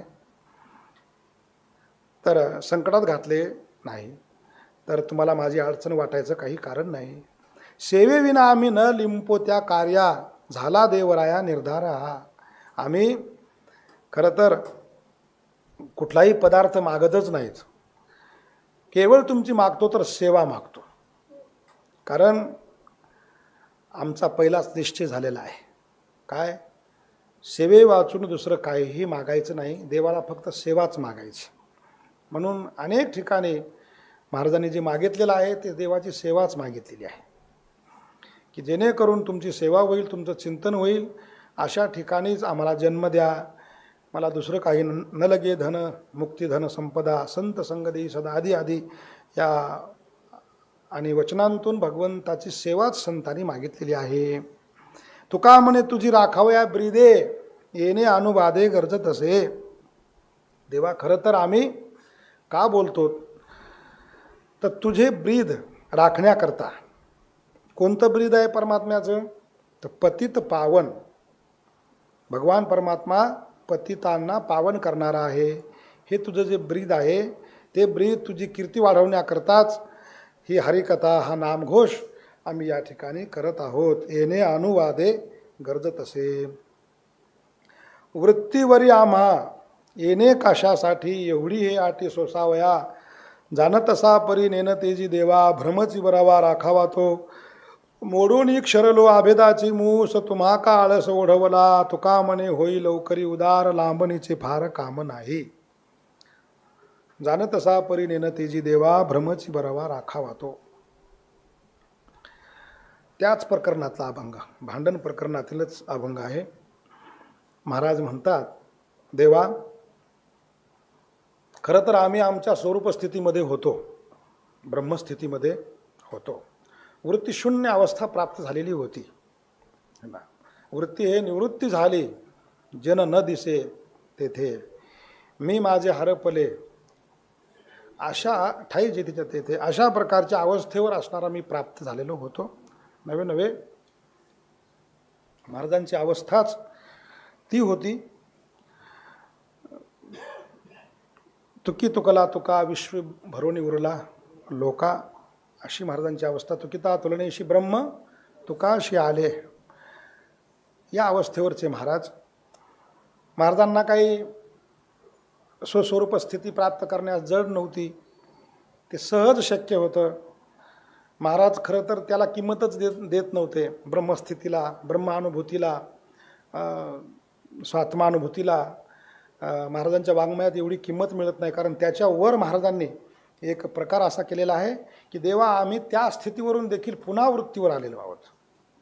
खरं तर तिथून यायची आवश्यकता नाही आहे, तिथे आनंदच आनंद आहे. आनंद स्वरूप आम्ही आणि झालो होतो. परंतु देवभक्तांची द्विती किंवा की भक्ती सुखा लागी, आपणची दोही भागी, वाटून या अंगी सेवके बाणे. भक्तीचं सुख प्राप्त करण्याकरता, वेगळा आनंद प्राप्त करण्याकरता आपणची दोही भागी, मीच असणारा दोन भागामध्ये झालो. वाटून या अंगी सेवके बाणे. एक भाग सेवक झाला, एक भाग स्वामी झाला. म्हणून तुम्हाला माहीत आहे आम्ही कशाकरता वृत्तीवर आलेलो आहोत. तर वृत्तीवर आम्हा येणे कशासाठी, आणि इथं येणं सोपं नाही. वृत्तीवर येणं म्हणजे फार कठीण काम आहे, फार अवघड काम आहे. जाणं सोपं आहे एक वेळेस, परंतु येणं फार कठीण आहे. आता येण्याची प्रक्रिया आपल्याला माहीत नाही आहे, जाण्याचा आपण प्रयत्न करत आहोत, परंतु येण्याची प्रक्रिया फार कठीण असेल. समाधी लागणं सोपं, परंतु पुन्हा समाधीतून उत्थान होणं फार अवघड आहे. ती समाधी उत्थान आता आपल्या स्वइच्छेने होत नाही.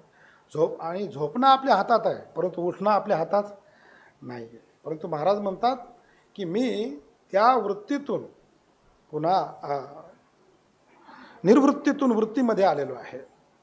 वृत्तीशून्य ब्राह्मी अवस्थेत असणारे आम्ही, परंतु वृत्तीवर येऊन आम्ही व्यवहाराच्या क्षेत्रात आलो. कशाकरता आलो हे तुम्हाला माहीत आहे.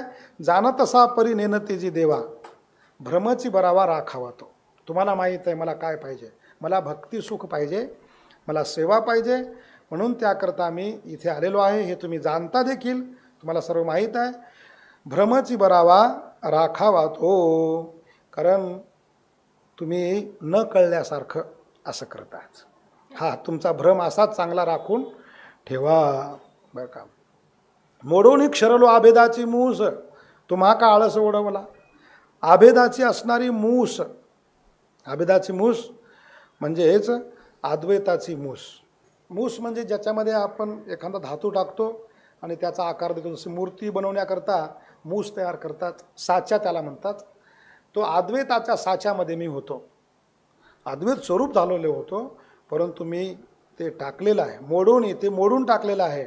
आणि क्षरलो म्हणजे पुन्हा त्या ठिकाणी क्षीण झालो म्हणण्याचा अर्थ असा आहे की कमी दशेला आलो, थोडंसं खालच्या अवस्थेला प्राप्त झालो आणि पुन्हा व्यवहार करू लागलो.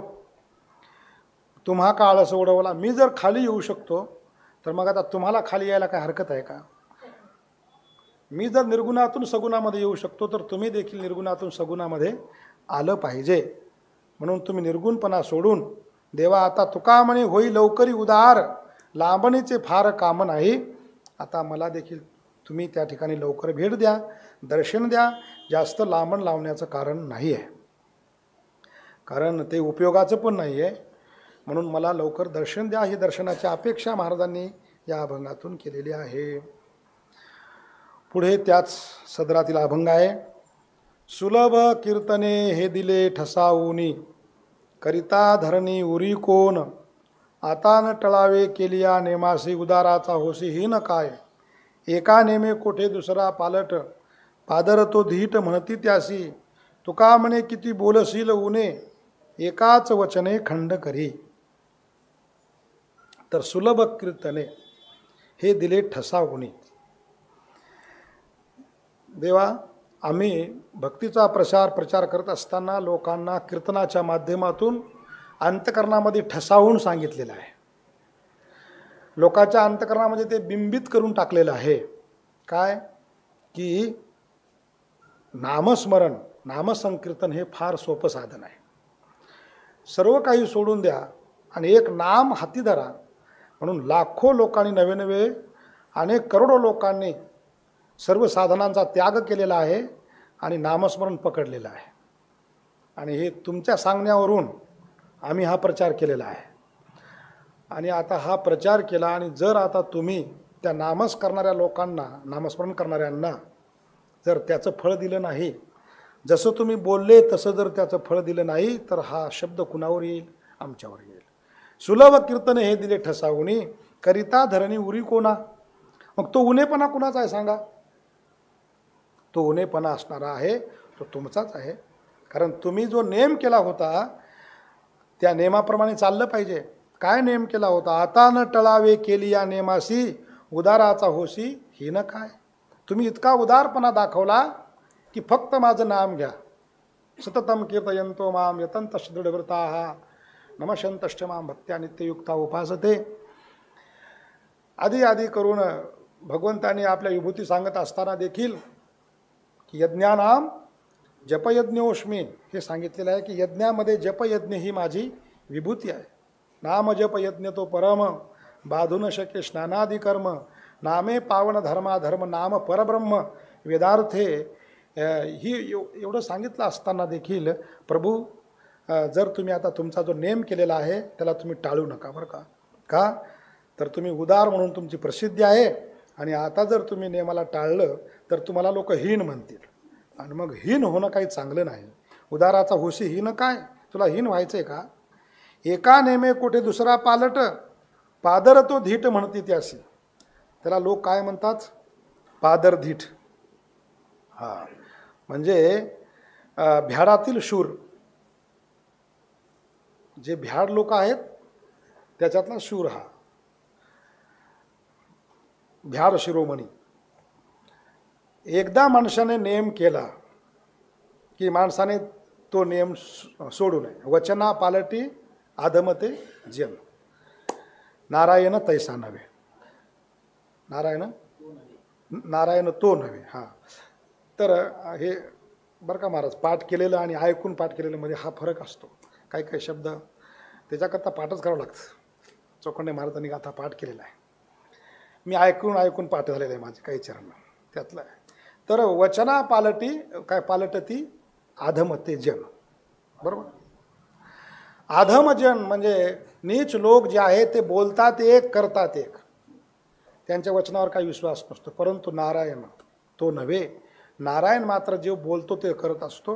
म्हणून देवा एकाने मी कुठे दुसरा पालट, पादर तो धीट म्हणती त्याशी. म्हणून लोक तुम्हाला चांगलं म्हणणार नाहीत. तुका म्हणे किती बोलशील उणे, एकाच वचने खंड करी. देवा आता किती मास आणि माझ्याकडून तू ऊन बोलून घेशील, किती तुला बोलू. तर खरं तर आता तू जास्त ऐकून घेण्यापेक्षा, मला जास्त बोलण्यास लावण्यापेक्षा तू आताच एकाच वचनामध्ये, एकाच माझ्या वाक्यामध्ये तू खंड करून टाक. म्हणजे तो नियम पाळ, निश्चय कर, आणि जे जे नामधारक आहेत त्यांना खरोखर भेट दे, प्रेम दे, परमार्थाचा आनंद प्रदान कर. अशी प्रार्थना महाराजांनी जगाकरता किंवा मग स्वतः करता केली असेल, असा हा भाव आहे. जेथे माझी दृष्टी राहिली बैसोन, तेथेच हे मन गुंडाळते. टाळाविते पिडा, टाळाविते पिडा आपणापासून, दिठावले अन्न ओकविते. तुम्हासी का कोडे कोणे विषयीचे, नवलाव याचे वाटत असे. तुका म्हणे वेगी उभाराजी कर, कीर्तिमुखे थोर गरजईन. जेथे माझी दृष्टी राहिली बैसून, तेथेच हे मन गुंडाळते. हा अभंग जो आहे तो देखील त्या भांडण प्रकरणातीलच आहे की देवा ज्या ठिकाणी माझी दृष्टी ही जळून बसली आहे आणि हे मन त्याच ठिकाणी घोटाळत आहे, फिरत आहे, गुंडाळत आहे, वारंवार तिथेच जात आहे. लाचावले मन लागलीसे गोडी, ते जिवेन सोडी, ऐसे झाले, अशी माझी आणि अवस्था झालेली आहे. तेथेच हे मन गुंडाळते. म्हणून देवा टाळाविते पिडा आपणापासून, दिठावले अन्न ओकविते. म्हणून मी लाचावल्यासारखा, लागटासारखा तुमच्याकडे बघत आहे. म्हणून जर तुम्हाला त्रास होऊ नये असं वाटत असेल तर तुम्ही ही पीडा दूर करा. कारण वारंवार मी तुम्हाला मागणं, मी तुमच्यासोबत बोलणं, तुमचा वेळ घेणं हे योग्य नाही. ही जर तुम्हाला पीडा वाटत असेल ना तर एकदाच खंड करून टाका. कारण एखादा भिकारी जर समोर असेल, अहो काहीतरी द्या हो, काहीतरी द्या हो. आपण जर मध्ये भोजन करत असू आणि बाहेर एखादा भिक्षुक जर भिक्षा मागत असेल तर ते भोजन करणं त्या मालकाचं योग्य नाही. दारी हाका कैसे करवते भोजन, रुची तरी अन्न कैसे देते. दारी हाका चालू आहे, अहो द्या हो, मला फार भूक लागलेली आहे, फार भूक लागलेली आहे, आणि तुम्ही मध्ये जेवण करताय, ते अन्न तुम्हाला रुची देखील देऊ शकत नाही. कैसे करवते भोजन. आपण भोजन करू शकत नाही. उलट मनुष्य काय म्हणतो, बाबा त्याला एक वेळेस देऊन टाका अर्धीक्षे, म्हणून उठतो, त्याला अर्धी एक भाकर देतो, निघून जा म्हणतो अगोदर, म्हणजे आम्हाला निवांत जेवण करता येईल. तसं महाराज म्हणतात की मी तुमच्या बाहेर उभा आहे, तुमच्याकडे प्रेमाचं दान मागत आहे, भक्तीचं दान मागत आहे, आणि तरी तुम्ही निवांत आहात. हे तुम्हाला कसं योग्य वाटतं का. अहो दिठावलेलं अन्न ओकविते. ज्या अन्नाला दृष्टी लागत असते ना, ते अन्न त्या माणसाला पचत नाही, त्याला उलटी होते. म्हणून तुम्हाला जर असं वाटत असेल तर तुम्ही मला अगोदर काहीतरी द्या आणि नंतर मग आणि असणारं तुमच्या अवस्थेमध्ये राहा. तुम्हासी का कोडे कोणे विषयीचे, नवलाव याचे वाटत असेल. बरं तुम्ही काही सामान्य नाहात, तुम्ही समर्थ आहात. समर्थाला कशाचीच संकट नाही, कशाचंच कोड नाही की तो काहीही देऊ शकतो. तो त्रैलोक्याधिपती आहे. आणि तरी देखील तुम्हाला तुमच्याकडे जो तुमचा भाव आहे न देण्याचा, हा कंजूसपणा जो आहे, हा कशामुळे आहे याचं मला नवल वाटतं. कारण देण्याकरता ज्या वस्तू लागतात त्या सर्व तुमच्याकडे आहेत. तुमच्याकडे स्वातंत्र्य आहे, तुमच्याकडे संपत्ती आहे, तुम्ही समर्थ आहात. हे सर्व असताना देखील तुम्ही का देत नाही याचं मला फार नवल वाटत आहे. तुका म्हणे वेगी उभाराजी कर, कीर्तिमुखे थोर गरजईन. देवा हे बघा, त्यामध्ये तुमचा फायदा आहे. दाते आणि मागत्यासी धर्म तरी बोलली आहेसी, यथानुशक्ती ठाकेले तैसी बाधी दोघाशी विन्मुखता. देणारा आणि मागणारा या दोघांचाही लाभ आहे याच्यामध्ये. जर तुम्ही मला उचित दान दिलं तर तुमचा मी जय जयकार करेल. आता तुम्ही लवकर हात वर करा, मला अभयदान द्या, प्रेमदान द्या, आणि मग त्यामुळे मी देखील तुम्ही मला दिलं म्हणून विठोबाचे दान आले ऐशी देईन आरोळी, मोठ्याने जगाला ओरडून सांगेल, कीर्तिमुखे थोर गरज येईन, तुमची फार मोठी कीर्ती गाईल, त्याकरता तुम्ही मला दान द्यावं. अशा प्रकारे परमात्म्याकडे आता पुढील अभंग तो मागणीपर प्रकरणातील आहे. हे सर्व मी आपल्या संस्थेच्या गाथ्याप्रमाणे म्हणजे बघितलं की कुठल्या प्रकरणातला अभंग आहे. जोग महाराजांनी या अभंगांना मागणीपर प्रकरणात टाकलेलं आहे. इच्छेपाशी आलो फिरोणी मागुता, स्वामी सेवकता आवडीचे, द्यावे लवकरी मागितले दान, मुळीचे जतन करुणी असे, उपाय हे करी एकाची वचना, दावूनिया खुना ठाया येतो, तुका म्हणे गाठी किती तुझ पासी, जगाच्या तोडीशी चिंतनाने. भांडणामध्ये दीनता नसते, भांडणामध्ये अधिकार असतो. अधिकाराने महाराज देवाकडे मागतात, त्याला भांडण, आणि मागणीमध्ये थोडीशी दीनता असते. तर या काही अभंगामध्ये तशी दीनता सापडते.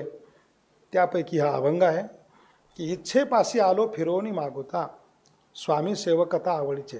तोच भाव आहे जो भाव आपण आता बघितला मागे की वृत्तीवर आम्हा येणे कशासाठी.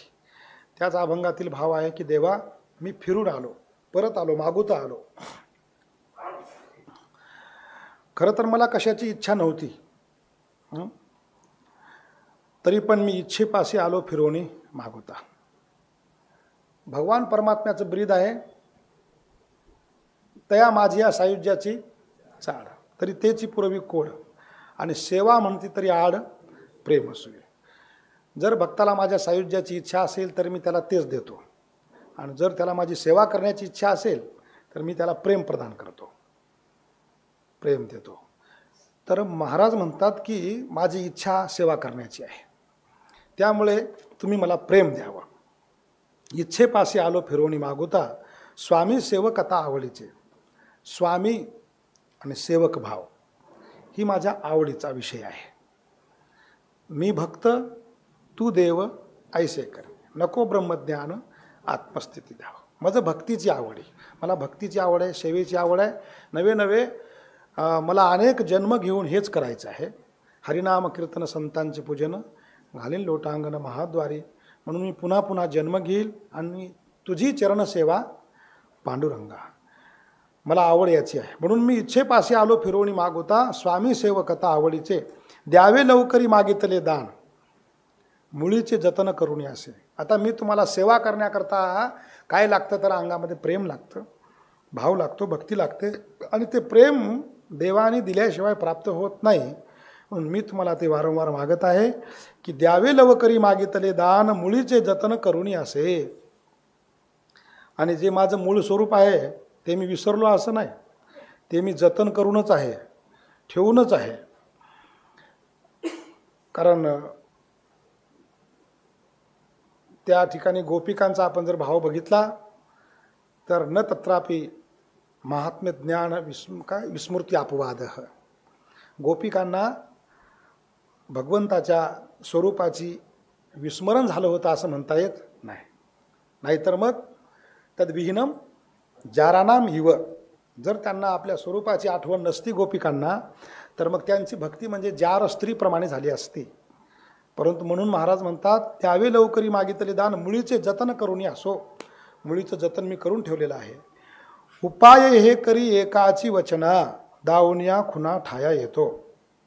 देवा एकाच वचनाने मी भक्तांना मागितले ते देतो, हे तुमचं ब्रीद आहे, वाक्य आहे, तुमचं वचन आहे.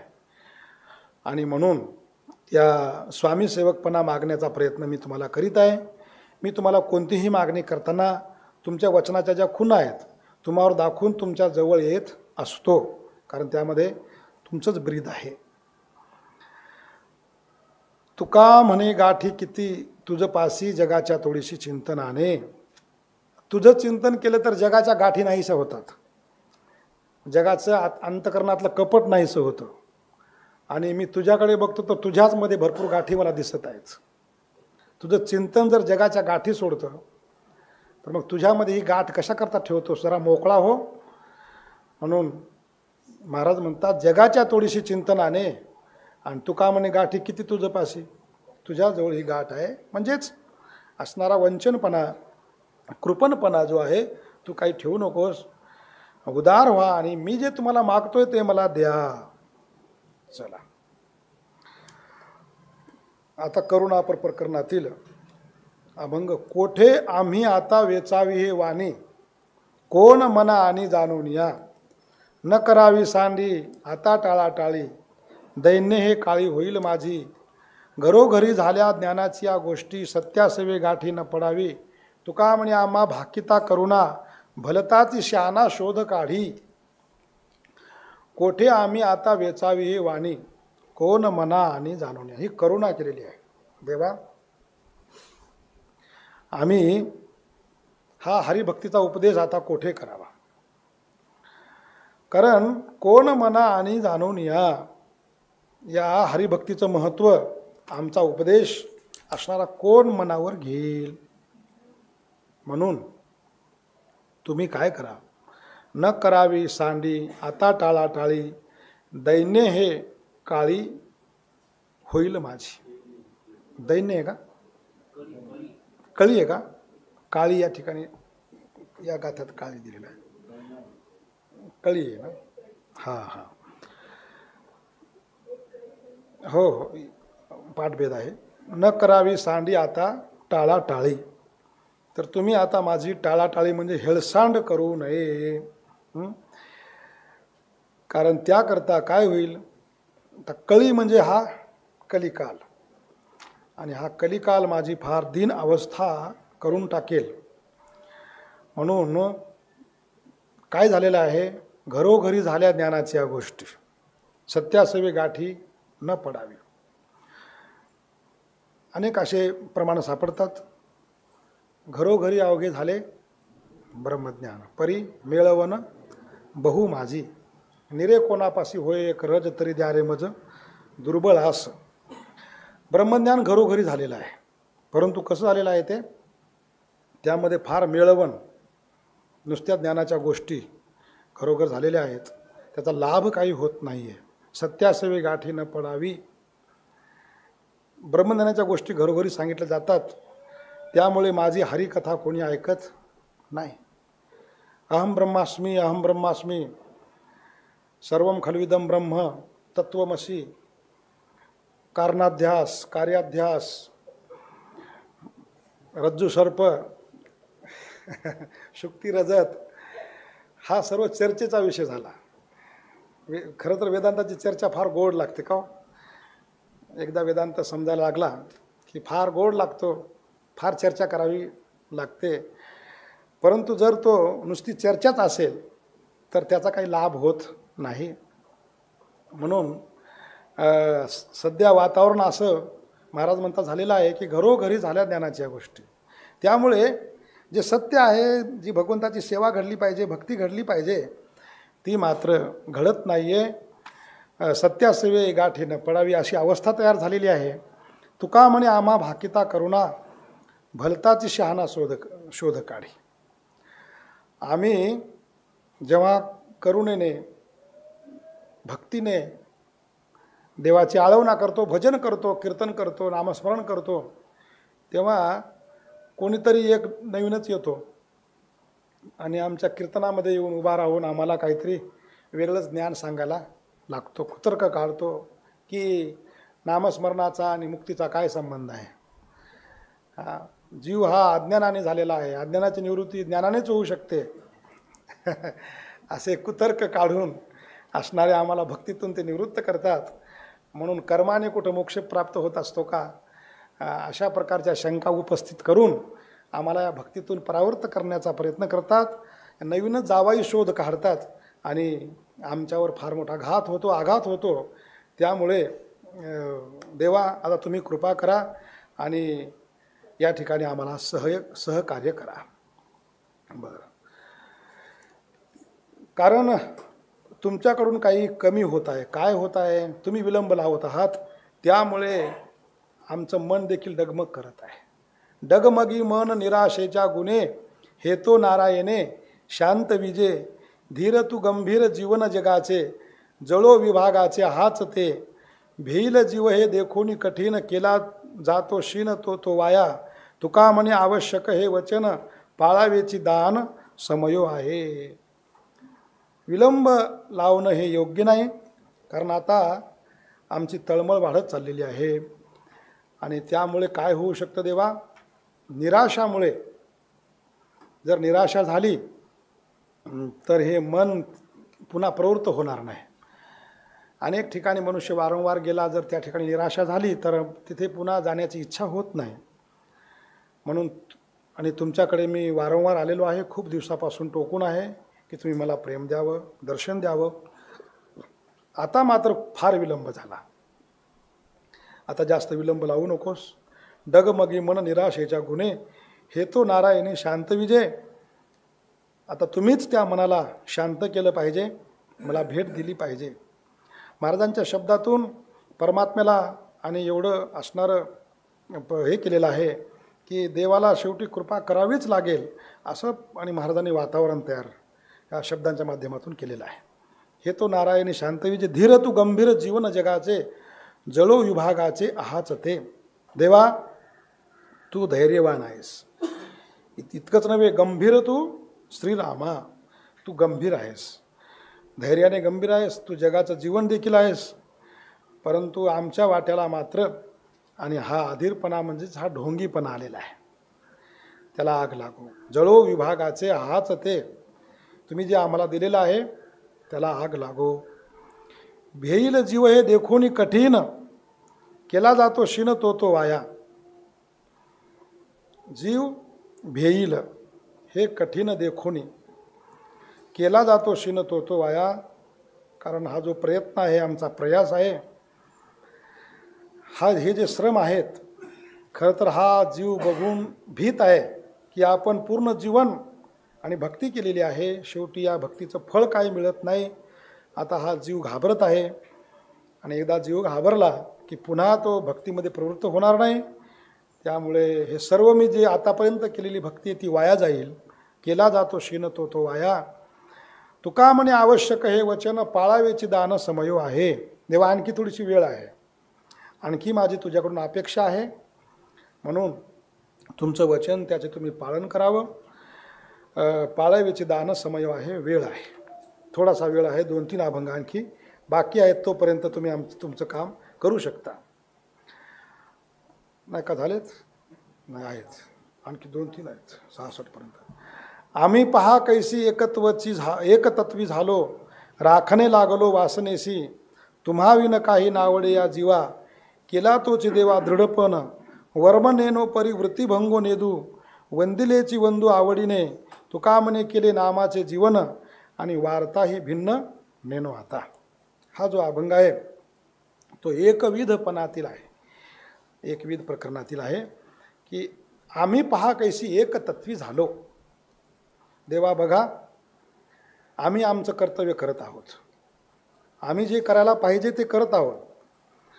पत्नी जर असणारी पतिव्रता असेल तर पतीने तिची रक्षा करणं त्याचं धर्म आहे, त्याचं कर्तव्य आहे. तिची लाज तिच्या आणि असणाऱ्या पतीला आहे. पत्नी जर एकतत्व नसेल, एकविध नसेल, तर मग पतीची एवढी जबाबदारी शिल्लक राहत नाही. तो तिच्याकडे दुर्लक्ष करू शकतो. परंतु आमचं कसं आहे की आम्ही देवा पतिव्रते जैसा भरतार प्रमाण आम्हा नारायण तैशा परी. आम्ही एवढे एकतत्वी झालेलो आहोत. आम्ही पहा कैसी एकतत्वी झालो, राखणे लागलो वासनेसी. त्या ठिकाणी असणाऱ्या वासनेचे रक्षण करू लागलो आहोत. कोणती वासना आमची? आम्ही आजपर्यंत तुझी आशा सोडली नाही. आम्हाला माहीत आहे की परमात्मा आम्हाला काहीतरी देईल आणि तोच आमची इच्छा पूर्ण करेल. म्हणून आम्ही एकतत्वी आहोत. ज्याप्रमाणे चातक जे आहे ते भूमीवरचं पाणी पित नाही. त्याला माहीत आहे की हा मेघ मला पाणी दिल्याशिवाय राहणार नाही. ही चातकाची एकनिष्ठता जेव्हा तो मेघ बघतो तो घाबरतो आणि मग लवकर धावत धावत जातो आणि पाणी घेऊन येतो. चातकाची एक कणवे मेघू पाणी अशी धावे. त्याला माहीत आहे की हा माझ्या वाचून पाणी पिणार नाही. तो जसा एकतत्वी होतो आणि मेघ त्याच्याकरता धावतो, त्याप्रमाणे राखणे लागलो वासनेसी तुम्हाविन काही नावडे या जीवा केला तोच देवा दृढ. आता या जीवाला तुमच्या वाचून दुसरं काहीही आवडत नाही. हा पण हा आम्ही निश्चय दृढ निश्चय या ठिकाणी केलेला आहे. दुसरं काही आवडत नाही आहे. तुझं वाचून केशवा आणू नावडे हो, आणू देखील आम्हाला आवडत नाही. वर्म नेनो परिवृत्ती भंगो नेदू. वर्म नेनो याचा अर्थ असा आहे की आम्हाला खोल असं गूढ तत्त्वज्ञान माहीत नाही आहे की शेवटी परमात्मा तत्वच माझं स्वरूप आहे, त्याच्याशिवाय गत्यंतर नाही आहे, हे आम्हाला माहीत नाही आहे. परंतु आम्ही मात्र आमची वृत्तीचा भंग होऊ देत नाही. आम्ही तुझ्याशीच एकनिष्ठ राहतो. वंदिलेची वंदू आवडीने आणि आम्ही तुलाच पुन्हा पुन्हा पुन्हा पुन्हा वंदन करू, नमस्कार करू. तुका म्हणे केले नामाचे जीवन वार्ता हे भिन्न नेनो. आता आम्ही आमचं जीवनच नाममय केलेलं आहे. दुसरे आम्ही वार्ता देखील ऐकणार नाही, दुसरी गोष्ट देखील ऐकणार नाही. नामचिंतनाशिवाय आमच्या मनामध्ये दुसरा कुठलाही निश्चय नाही आहे. आपण तो असा समर्थ जी ऋषिकेशा करा करा बुझावणी काय विलंब वचनी. हे घे ऐसे मना उठून लागेन चरणा घेऊन या सुखे नाचे तुका कौतुके. तर करुण प्रकरणातील अभंग. आपण तो असा समर्थ जी ऋषिकेशा. हे ऋषिकेशा ऋषिक नाम इंद्रिय आणि त्या इंद्रियांचा जो स्वामी आहे त्याला ऋषिकेश असं म्हणतात. हे ऋषिकेशा आपण तो असा, आपण काय समर्थ आहात. हे ऋषिकेशा तुम्ही समर्थ आहात, त्यामुळे तुम्हाला काही कठीण नाही. करा करा बुझावणी काय विलंब वचनी.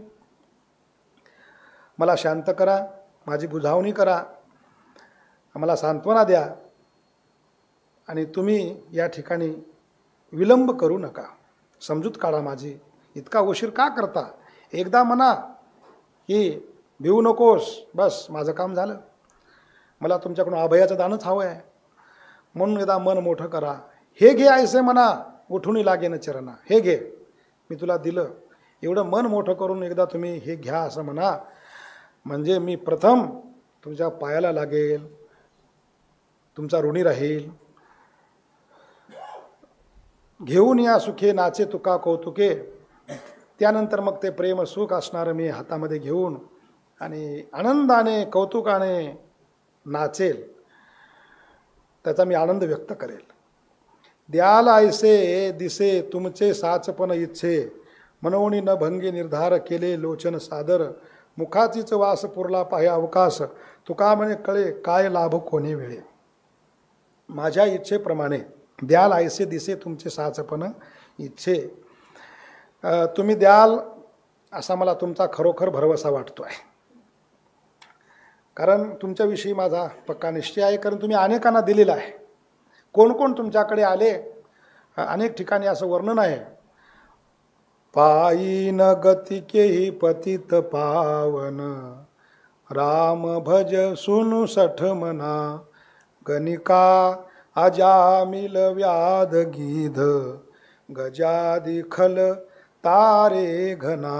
गणिका अजामिळ व्याध गीध असणारे कितीतरी मोठे पतित पावन असणाऱ्यांचा तुम्ही उद्धार केलेला आहे असा मला निश्चय आहे. मनोनी भंगो न भंगे निर्धार केले लोचन सादर. माझा असणारा निर्धार हा भंग पावणार नाही, हा माझा पक्का निश्चय आहे. म्हणून मी तुमच्या मुखाकडेच पाहतो. पाहे केले लोचन सादर. मुखाचीच वास पुरला पाहे सावकाश. मी तुमच्या मुखापडेच सारखा बघत आहे, त्यामुळे पुरला पाहे सावकाश. तुम्ही असणारं मनाशी विचार करा आणि माझी इच्छा पूर्ण करा. तुका म्हणे कळे काय लाभ कोणे वेळे. महाराज म्हणतात कोणत्या वेळी कोणता लाभ अकस्मात होईल ते कळत नाही, म्हणून मी सारखी वाट पाहत आहे. ज्याप्रमाणे त्या शबरी मातेने बालपणापासून ते थेट वृद्धपणापर्यंत रोज देवाच्या नित्यनेमाने वाट बघितली आणि शेवटी परमात्मा तिला भेटण्याकरता आले.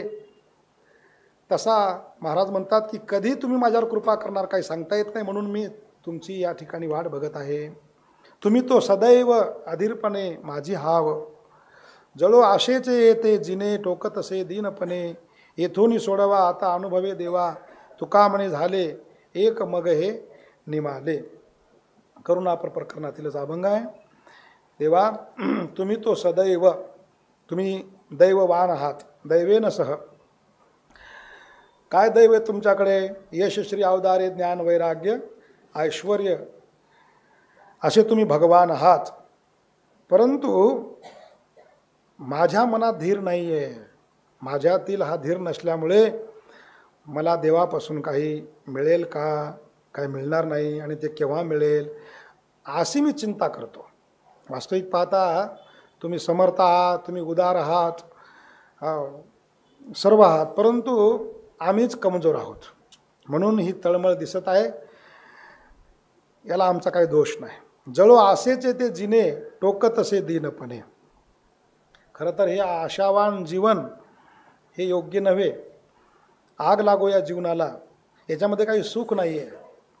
आशाबद्ध जीवन जगणं फार कठीण आहे. पण हे तुम्हाला कसं कळेल हे आम्हालाच माहीत आहे, कारण आमच्याकडे धीर नाही आहे ना. म्हणून ती इच्छित वस्तू मिळण्याची आम्ही दीनपणाने वाट पाहत आहोत. म्हणून तुम्ही आमचा विचार करावा. येथून सोडवा आता अनुभवे देवा. देवा अनुभव आहे. कोणता अनुभव आहे? बलिराजाच्या घरी आशाबद्ध होऊन गेला होतास तुम्ही, आणि आशाबद्ध माणसाला किती हीन दिन व्हावं लागतं याचा तुम्हाला अनुभव आहे. म्हणून आशाबद्धांचा जीवनाचा अनुभव तुम्हाला असल्यामुळे तुम्ही माझं दुःख जाणू शकता. कारण परमात्मा देखील जेव्हा आशाबद्ध झाले कुठे, बळीराजाच्या इथे, तेव्हा ते दीन झाले. काय देवाला देखील वामन व्हावं लागलं ना.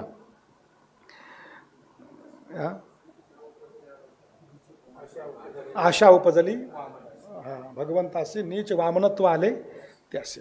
भगवंताला देखील आशेने दीन केले जनाशी. हे आशा आहे, ज्याला उत्पन्न होत असते त्याला नीचपणा प्राप्त होत असतो. आणि हे तुम्हाला अनुभव आहे. आता अनुभवे देवा येथून सोडवा, तुका म्हणे झाले एक मग हे निमाले. एवढे एक आशेचं बंधन नष्ट झालं, बस मग कामच संपलं. माझी आशा आपण पूर्ण करावी. ठीक आहे. कैसे भले देवा अनुभवा का नये, उशीर तो काय तुम्हापासी, आहे ते मागतो दिसते जवळी, केल्यामध्ये कळी कोण साध्य, नाही सांडित मी सेवेची मर्यादा, लाविला तो धंदा नित्य करी, तुका म्हणे हात आवरीला गुंती, माझे तव चित्ती नाही तुझे. मागणी प्रकरणातील अभंग आहे. तर हीच मागणी, हीच प्रार्थना, हीच आर्तता महाराजांच्या आणि असणाऱ्या वाङ्मयातून प्रगट होते. हा आर्त भावच आहे तो परमात्म्याला विवश करून टाकतो कृपा करण्याकरता. आर्त भावाची उच्च कोटी अवस्था महाराजांच्या वाङ्मयामध्ये सापडते. की हे प्रभू सांगा बरं, कैसे भले देवा अनुभवा का नाही. तुम्हीच सांगा की आम्ही उशीर तो का ये तुम्हापाशी, आम्ही इतक्या दिवसापासून संसार देखील आम्ही तुमच्याकरता पाठीमोरा केला, इतक्या दिवसापासून आम्ही सेवा करतो, परंतु आणखीही आम्हाला तुमचं दर्शन होऊ नये, स्वप्नातही तुमची झलक दिसू नये. बरं कुठलंच नव्हे, सगुणही नाही निर्गुणही नाही, असे तुम्ही निर्दयी का, तुमच्याकडे असा उशीर का असावा. उशीर तो काय तुम्हापाशी, आहे ते मागतो दिसते जवळी, केल्यामध्ये कळी कोण साध्य. आम्ही तुमच्याजवळ जे आहे आणि ते प्रत्यक्ष दिसते तेच मागत आहोत. कारण सरळ व्यवहारामध्ये निष्कारण भांडण करण्यात काय मिळणार आहे. सरळ व्यवहार आहे, जे तुमच्याजवळ आहे, तुम्ही जे देत आहात तेच आम्ही तुम्हाला मागतो आहे. व्यवहार आहे, आम्ही कष्ट केले, आम्ही कष्टाबद्दल मोबदला मागत आहोत, त्यामुळे तुम्ही दिलं पाहिजे. याकरता विशेष भांडणाची आवश्यकता. केल्यामध्ये कळी कोण साध्य, कळी म्हणजे भांडण, यामध्ये काय साध्यता मिळणार आहे, काय प्राप्त होणार आहे आपल्याला. सरळ सरळ व्यवहार आहे. नाही सांडित मी सेवेची मर्यादा, लाविला तो धंदा नित्य करी, मी माझ्या सेवेची मर्यादा अजिबात सांडत नाही. माझी सेवा चालूच आहे. मी अखंड सेवा करत आहे. तुम्ही ज्याप्रमाणे सांगितलेलं आहे, ज्या पद्धतीने तुम्ही नियमावली आणि घालून दिलेली आहे, त्या नियमावलीमध्ये मी सेवा करत आहे. ती मर्यादा मी अजिबात सांडत नाही आहे. जेवढी सेवा करायला पाहिजे तेवढी मी सेवा करत आहे. जो तुम्ही मला धंदा लावून दिलेला आहे तो मी नित्य करत आहे. मग माझ्याकडून तर कुठलीही उणीव होत नाही. मग तुका म्हणे हात आवरीला गुंती, माझे तव चित्ती नाही तुझे. महाराज म्हणतात की तुम्ही म्हणसाल की ही काय बा गुंतागुंती आली आपल्या वाट्याला, ही काय भानगड आलेली आहे, म्हणून तुम्ही जर मला टाळण्याचा प्रयत्न केला देवा. पण माझ्या मनात खरं तर माझे तव चित्ती नाही तुझे. तुम्हाला जरी माझी गुंतागुंती वाटत असेल, तुका म्हणे हात आवरीला गुंती, या अडचणीत पडायला नको म्हणून जर तुम्ही हात आवरला तरी देवा एक लक्षात ठेवा की माझ्या मनात तर तुमच्या सेवे वाचून दुसरं काहीही नाही आहे. अशी मागणी महाराज आणि या अभंगातून अनेक अभंगातून केलेली आहे. खरं तर आपली अपेक्षा भिन्न असेल, परंतु बोलल्यानंतर सर्व आणि आपल्या लक्षात येईल आणि आला असेल की यांनी अभंग वाचले देखील नव्हते. मी इथे येऊनच आता थोडेसे वाचले तर असतो. खरं तर बाबांचा हेतू फक्त हा असतो की या निमित्ताने साधकांची वेळ, साधकांचा आणि हा वेळ परमार्थात जावा, ही शुद्ध भावना बाबांची आहे. आळंदीतलं चैतन्य बाबांच्या रूपाने दिवसेंदिवस भक्ती, ज्ञान, वैराग्य वृद्धिंगत होत आहे. आपण परम भाग्यवान आहोत, परम भाग्यशाली आहोत की बाबांच्या जीवन काळामध्ये आपल्याला जीवन जगण्याची संधी प्राप्त होत आहे. नाहीतर काय होईल हा जर आधार नसेल आळंदीला, या चिंतनाचा जर आधार नसेल तर आळंदीतली परिस्थिती आटोक्याच्या बाहेर गेली असती. परंतु फार मोठं कंट्रोल इथून आळंदीमध्ये चालू आहे. कारण या कंट्रोलवरच आळंदी टिकून आहे. म्हणूनच सर्व विचार, आपला पाया मजबूत आहे आणि आपण आपलं फाउंडेशन पकडून आहोत. हे फाउंडेशन, हा पाया मजबूत बाबा करण्याचा दिवसेंदिवस प्रयत्न करत आहेत. साधकांना अध्यात्म विचारामध्ये प्रवृत्त करत आहेत.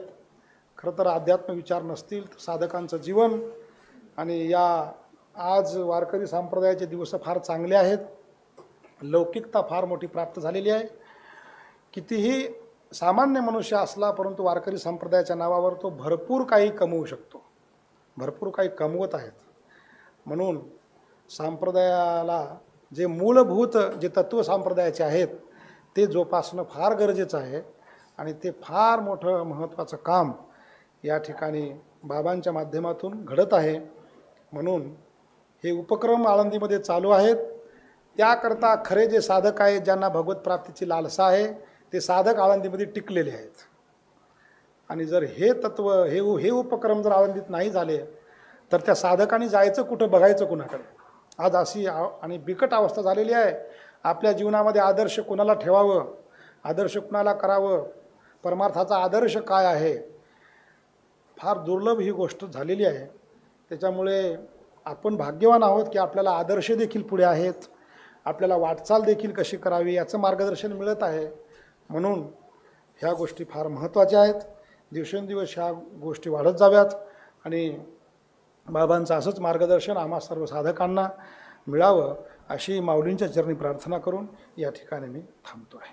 पुंडलिक वरदा हरी विठ्ठल, श्री ज्ञानदेव तुकाराम, माऊली ज्ञानेश्वर महाराज की, जगद्गुरु तुकाराम महाराज की, सद्गुरु जोग महाराज की जय.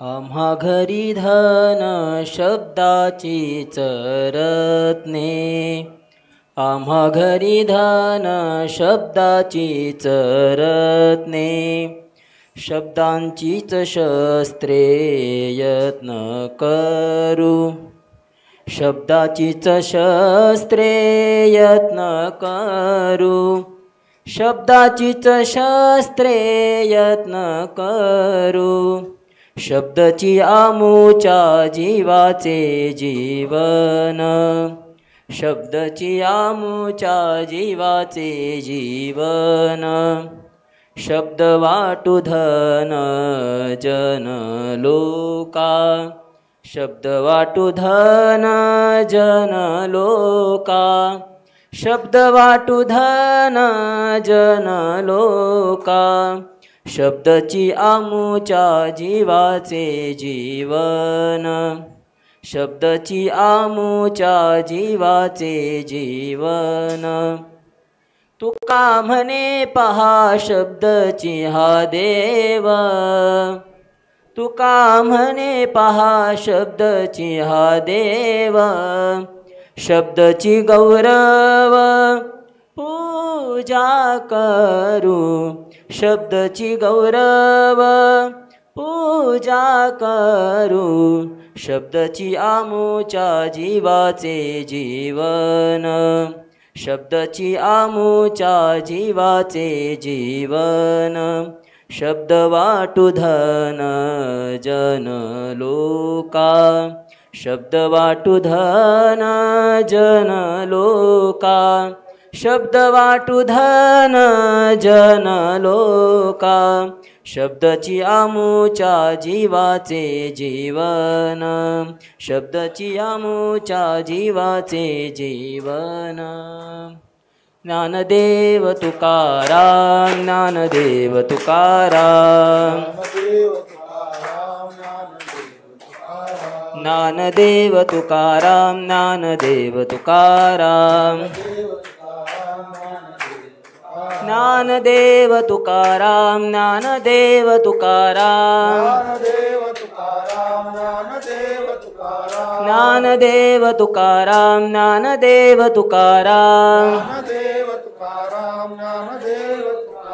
ज्ञानदेव तुकाराम, ज्ञानदेव तुकाराम, तुकाराम तुकाराम तुकाराम तुकाराम तुकाराम. पुंडलिक वरदा हरी विठ्ठल श्री ज्ञानदेव तुकाराम.